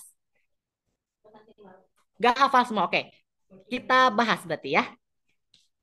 Em, oke, kita bahas partikel inti di sini aja. Kita bahas, ya sudah sini aja. Kita bahas partikel inti. Kalau bisa hafal ya, karena nggak mungkin dikasih tahu di soal juga sebetulnya. Nggak tahu lah, yang UP kimia tuh aku kan nggak pernah tahu ya soalnya gimana gitu. Tapi semoga aman lah gitu. Oke, coba kita lihat partikel inti, misal isotop hidrogen dulu. Kita punya H11, deuterium itu 11, sama tritium 11. Ini jangan bingung ya. Kenapa 11 tapi D sama T kenapa sama? Nah, itu tuh sama dengan ini. Protium itu kan 11, tapi deuterium itu notasinya 12. Kalau ubah ke deuterium, nomor masanya pasti 2. 2 kali 1 2 kan, berarti D11 gitu. Kalau tritium berarti kan isotop ketiganya ya. Ini kan 3 ya. H13 berarti tritium 11 gitu. Terus ada lagi, ini tuh dia sama dengan proton. H11 tuh sama dengan P11. Terus ada lagi neutron. Neutron itu dia nggak punya muatan tapi punya massa kan. Terus apa lagi? Berkas. Sinar berkas ini beta minus, dia berkolerasi atau sama sih dengan elektron ini boleh, atau antipartikelnya beta plus satu nol dia positron. Ini plus satu, ini nol dia positron ya. Ini antipartikel lah seperti itu. Apalagi harusnya udah sih. Oh, ada lagi tambahan. Gamma dan apa? Eh gamma nol dan X-ray 00. Gak guna sih sebetulnya tapi nggak apa-apa. Jadi ini tuh adalah sinar yang pasti ada sebetulnya. Sinar atau berkas, sinar aja lah. Sinar atau partikel sebetulnya. Karena kan kita tahu ya, dia bisa bisa berupa gelombang, bisa partikel. Oke lah. Sinar atau partikel yang pasti ada menyertai semua peluruhan. Paham? Partikel yang peluruhan pasti ada gamma itu. Kenapa? Karena berkaitan dengan energi. Gamma itu kalau misalnya nggak dikasih tahu, oh dia ada partikel gamma. Biasanya notasinya berupa energi. Dia melepas energi eksoterm. Nah, energi yang dibawa itu adalah energi dari sinar gamma atau energi dari partikel foton yang di mana partikel itu membawa energi gitu ya, yang menyertai peluruhan alfa beta. Oh, alfa lupa ya ampun. Kelewat, sorry. Satu lagi alfa ya. Alfa 24 ini tuh sama dengan helium. Inti helium 24. Jadi mau alfa atau helium sama aja. Dia boleh, bener kok. Sinar helium atau partikel helium atau alfa sama aja. Boleh. Nah, dia menyertai peluruhan alfa beta biasanya ya. Jadi sebenarnya ini reaksinya kurang komplit ya. Dia itu ditambah ini, ditambah gamma. Tapi kan karena kita anggap nggak guna ya, jadi kan dia cuma untuk perhitungan energi aja. Dia nggak ngaruh ke nomor atom sama nomor massa. Kan ini 90 tambah 0, 90 kurangi 90 kurangi 1 tambah 0 ya sama aja lah ya. Terus yang bawah, ya berarti kita tahu ya ini partikelnya beta minus atau elektron gitu. Sekarang kita lihat yang bawah 9039. Ini N-nya apa? Nah, ini N, tapi kita nggak tahu. Nah, kita hitung aja nomor massa sama nomor atomnya. Kebetulan di sini masih 90, yang ini, sebentar, kok notasinya gini? Sorry, sorry. Biar tidak bingung ya. Ntar takutnya nomor massa yang dikurangin lagi. Enggak ya, nomor massa nggak dikurangin sama muatan negatif, nggak boleh. Gini. Nah, ternyata, oh masih 90 juga, bener nggak?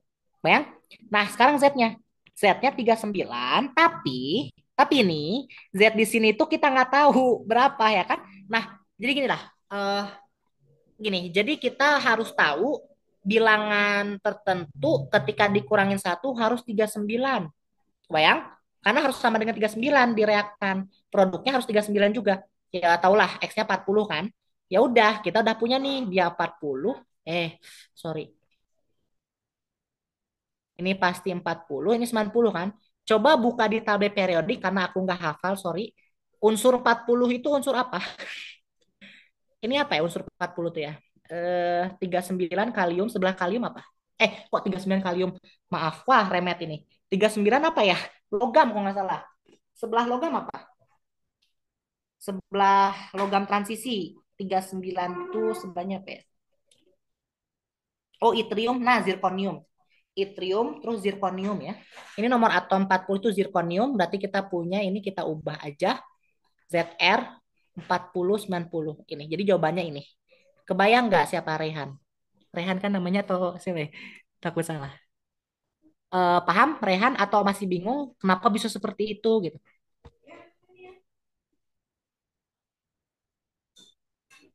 Paham sih, mantap.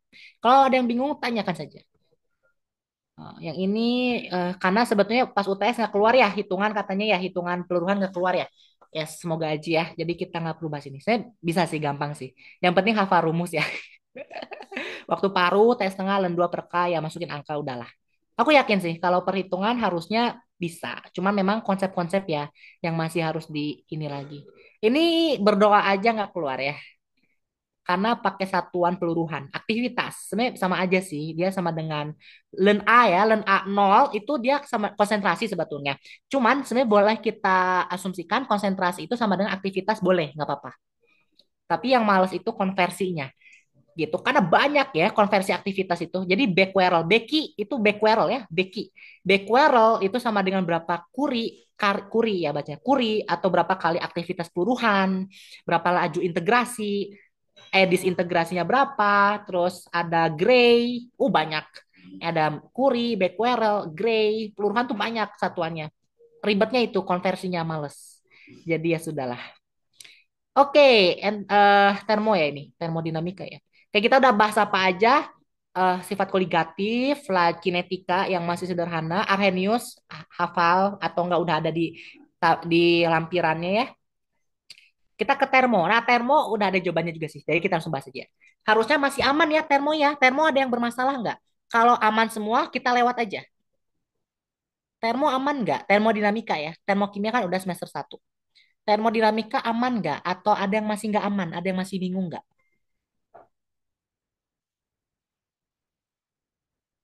Oke,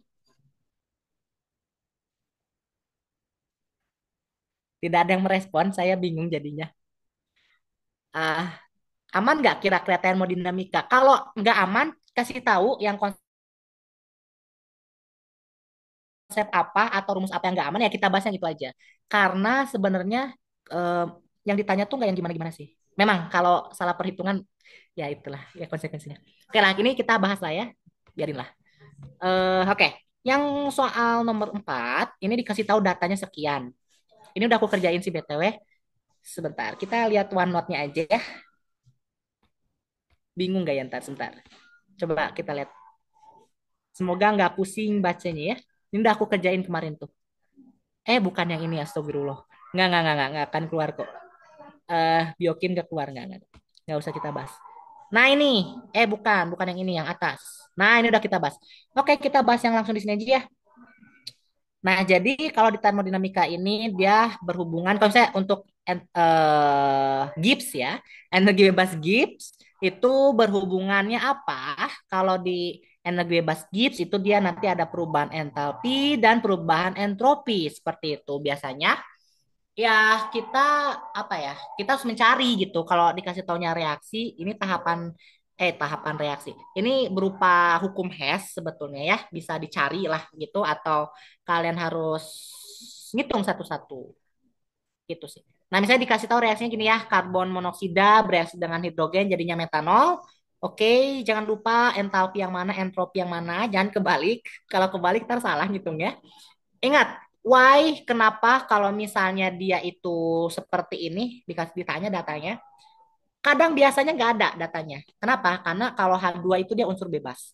Bayang entalpi unsur untuk unsur bebas biasanya nggak dikasih tahu atau nggak dimasukin. Buat apa gitu? Saya nggak ada karena kan dia sejenis ya. Ikatannya, maksudnya atom yang berikatnya sejenis itu nggak ada beda energi. Nggak ada beda energi. Nggak ada kalor yang terlibat di situ karena spontan entropinya aja sih yang ada. Entalpinya nggak ada.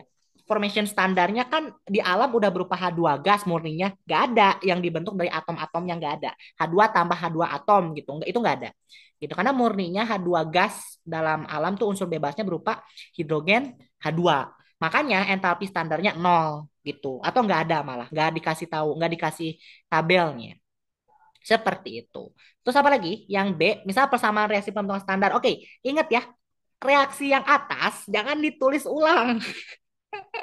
Ini bukan reaksi pembentukan standar ya, karena ada beberapa yang salah seperti itu. Misalnya, kan soalnya ditanya reaksi pembentukan standar. Nah, dia tuh ngeliat di atasnya ada reaksi. Oh, berarti reaksinya ini. Ah, tulis ulang, copas. Salah ya. Jadi hati-hati.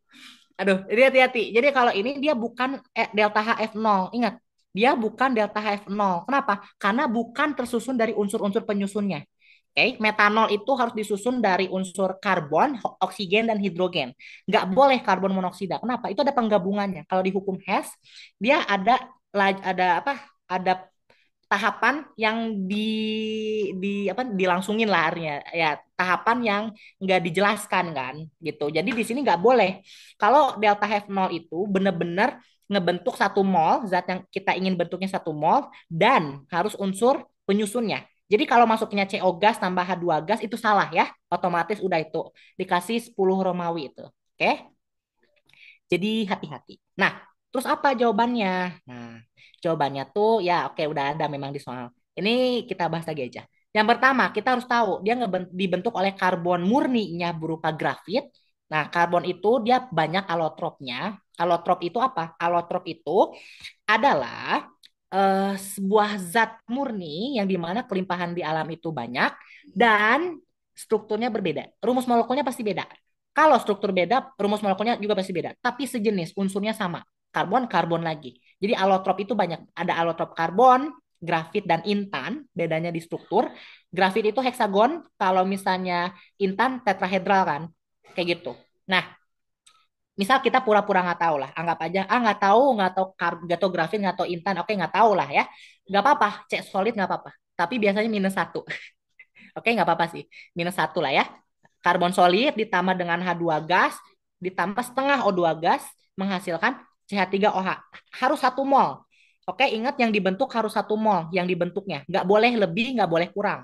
Oke, karena syaratnya delta HF0 standar. F0 ini formation standar ya maksudnya, bukan derajat kebebasan. F0 itu formation standar, dia harus 1 mol, 25 derajat, 1 atm, dan disusun oleh unsur-unsur penyusun. Formation itu formation pembentukan, dia harus disusun oleh unsur penyusunnya. Kebayang ya? Jangan lupa, jangan copas soal yang di atas. Salah, oke? Okay?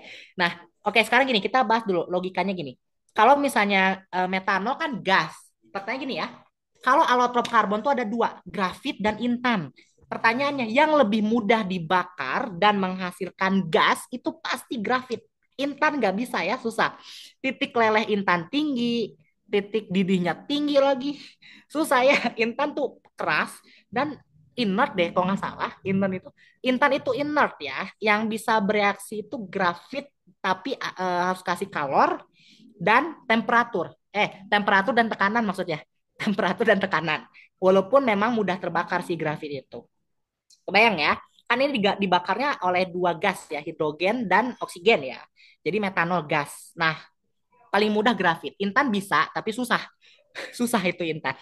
Siapa juga yang mau ngereaksin intan jadi metanol? Ngapain gitu? Itu rugi sih jujur.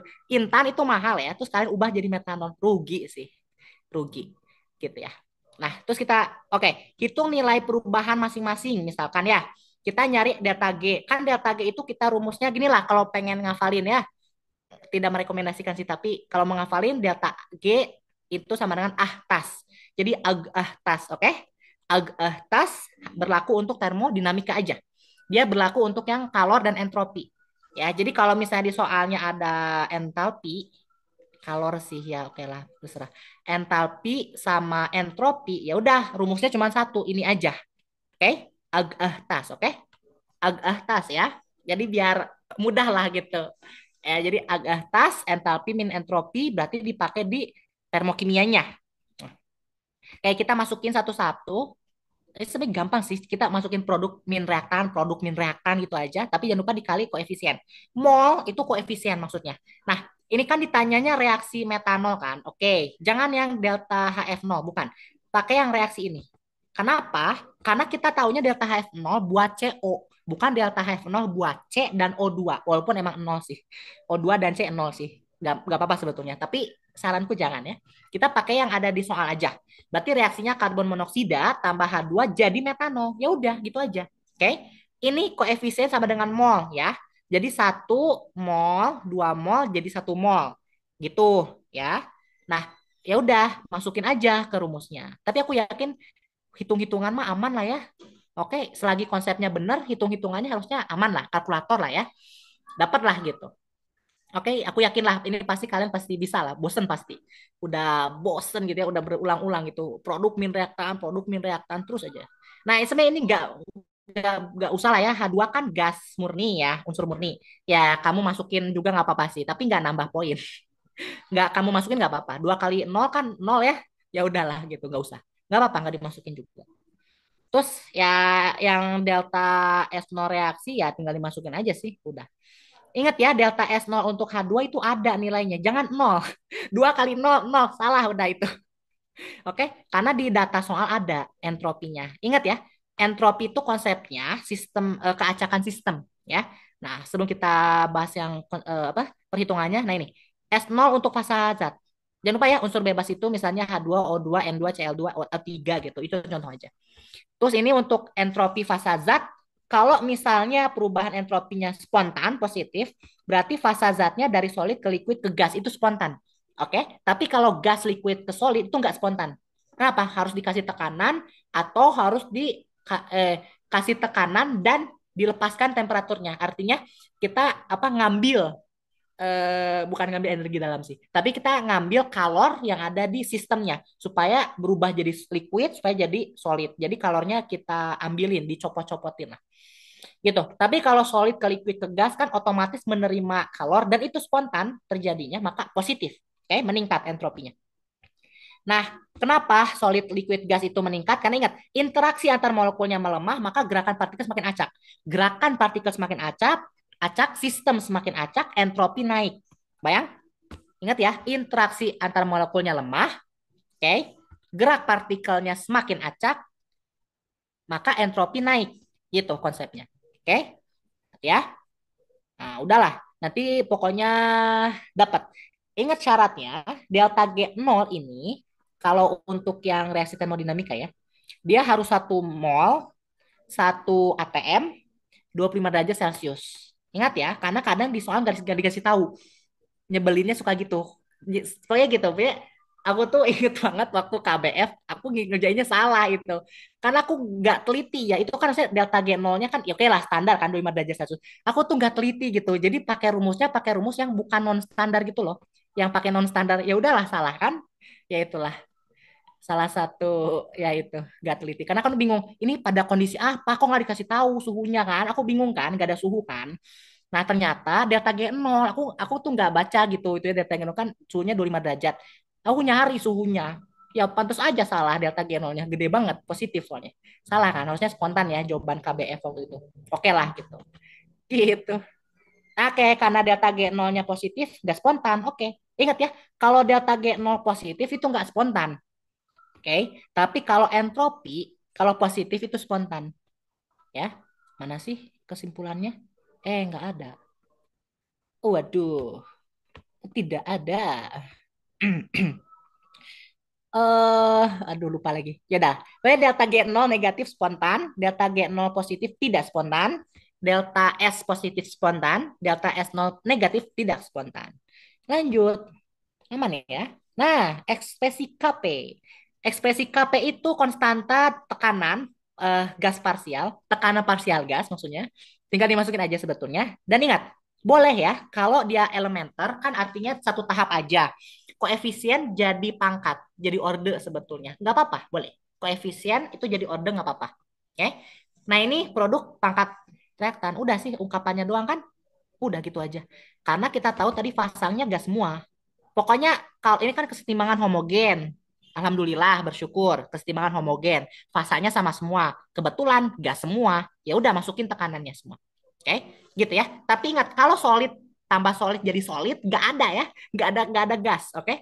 Nggak ada tekanan gas. Kp-nya nol gitu aja. Jadi kalau misalnya ada sih misalnya logam aluminium tambah logam solid, logam sulfur itu bisa kan bereaksi jadi aluminium sulfida tambah panas dikit. Itu dipanasin tapi nggak pakai apa-apa. Itu jadi aluminium solid, aluminium sulfida solid. Kp-nya nol loh ya, nggak ada tekanan gas, nggak ada gas karena semua solid. Oke, seperti itu. Gitu. Terus apa lagi? Yaitu ya ekspresinya produk bagi reaktan itu aja. Nah, sekarang ini. Nah, jangan lupa delta G0 ini dalam kondisi standar. Kalau yang non standarnya itu kamu harus turunin dulu. Nggak diturunin sih, tapi maksudnya harus paham persamaannya. Jadi kalau delta G reaksi ya. Jadi kan delta G0 min biasanya RT ln K lah atau Q ya bisa K bisa Q lah ya. Nah sekarang gini, len Q, kita len Q karena min sorry dia len Q. Kalau len K pasti setimbang kan? Kalau setimbang dia bukan len Q. Kalau setimbang pasti len K. Nah kita nggak tahu apakah setimbang atau enggak. Kalau misalnya delta GR-nya dalam setimbang, dalam setimbang nggak tuh? Bukan delta GR-nya yang ini. Delta G0-nya saat setimbang. Ingat ya, delta G0 kalau saat setimbang itu delta G0-nya 0. Kebayang? Jadi delta G0 saat setimbang itu pasti nol. Ya udahlah, kita rearrange delta GR-nya jadinya standar kan? Oke. Enggak, Deng. Kalau yang enggak standarnya Lenki lah. Ini kita anggap yang enggak standar dulu ya. Reaksi biasa. Berarti kan nol min RT Lenki. Yang, ih kok jelek, sorry. Maafkan. Seperti itu. Nah, oke. Nah, kan kita tahu nih, setimbang ternyata.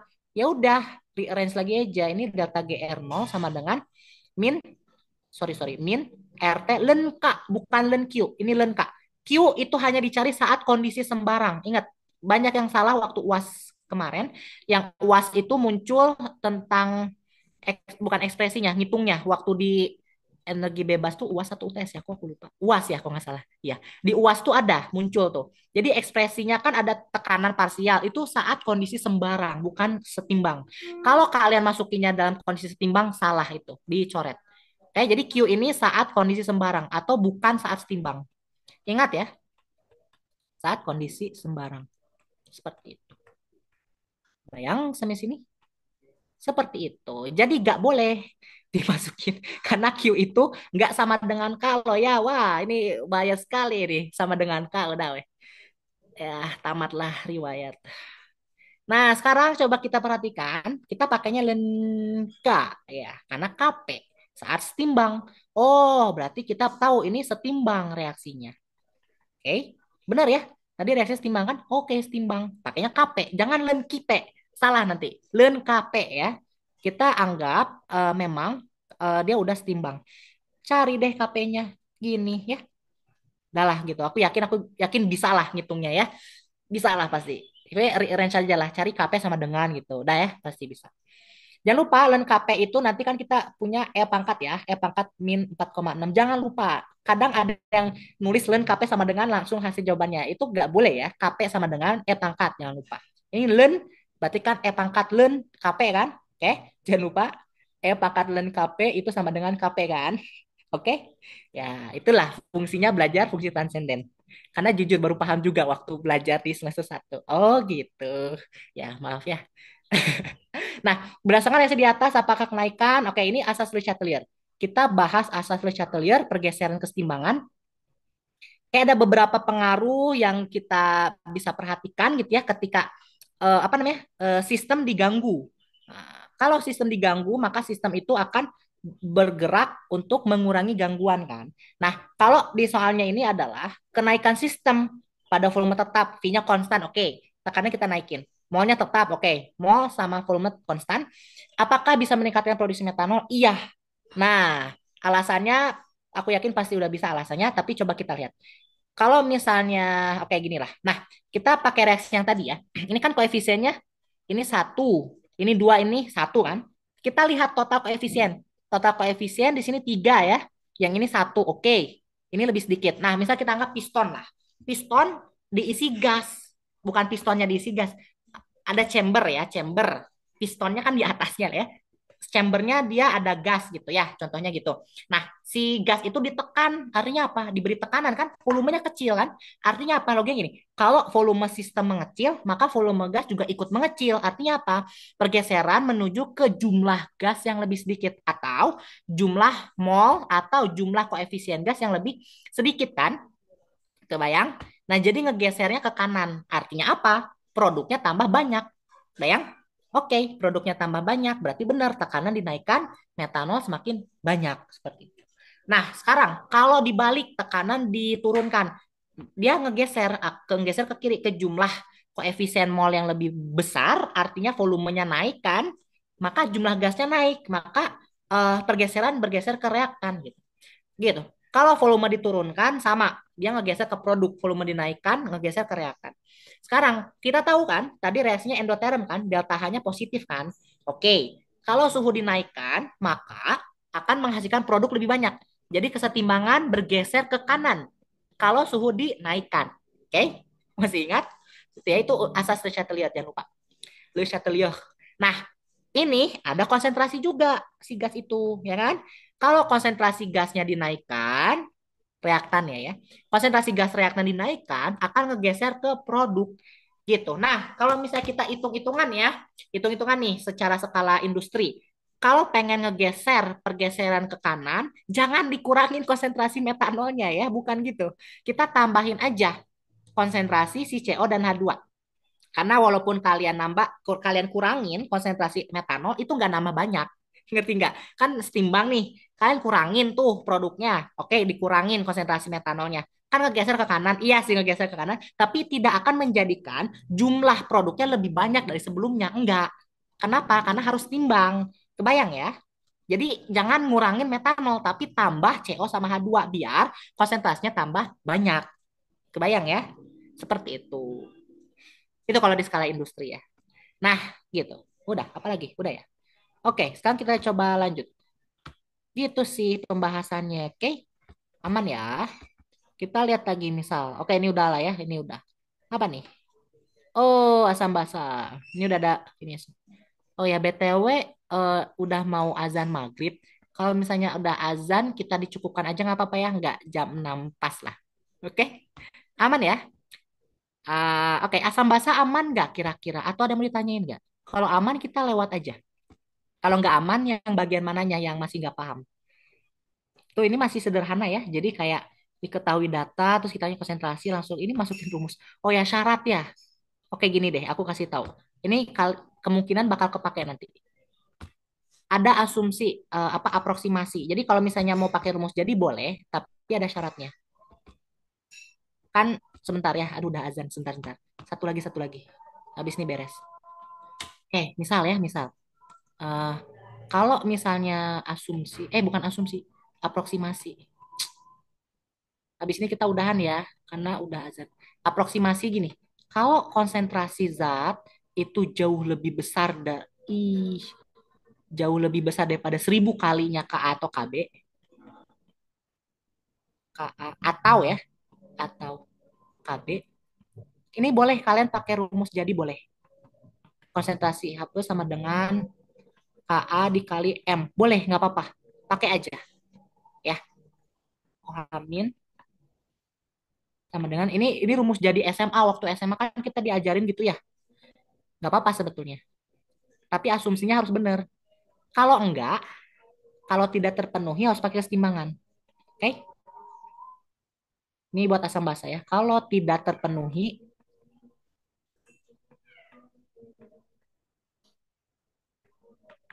harus pakai kesetimbangan. Mau nggak boleh diasumsi nggak boleh. Harus pakai kesetimbangan.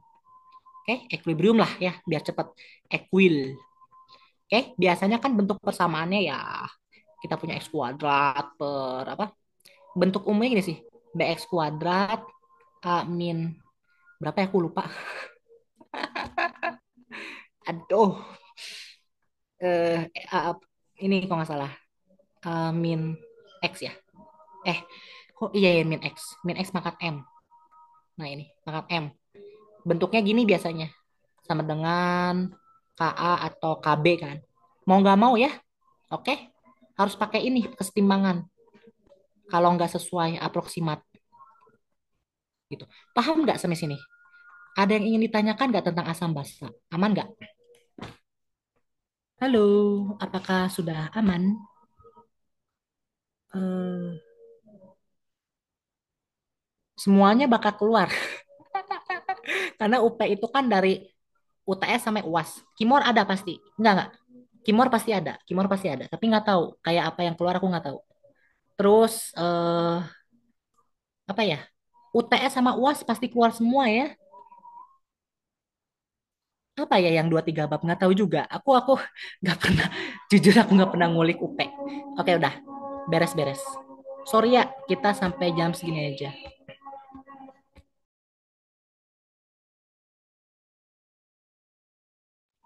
Oke, karena sudah azan ditutup aja. Sekian dari saya, terima kasih. Berdoa sendiri aja ya. Sekian dari saya. Terima kasih. Wassalamualaikum warahmatullahi wabarakatuh.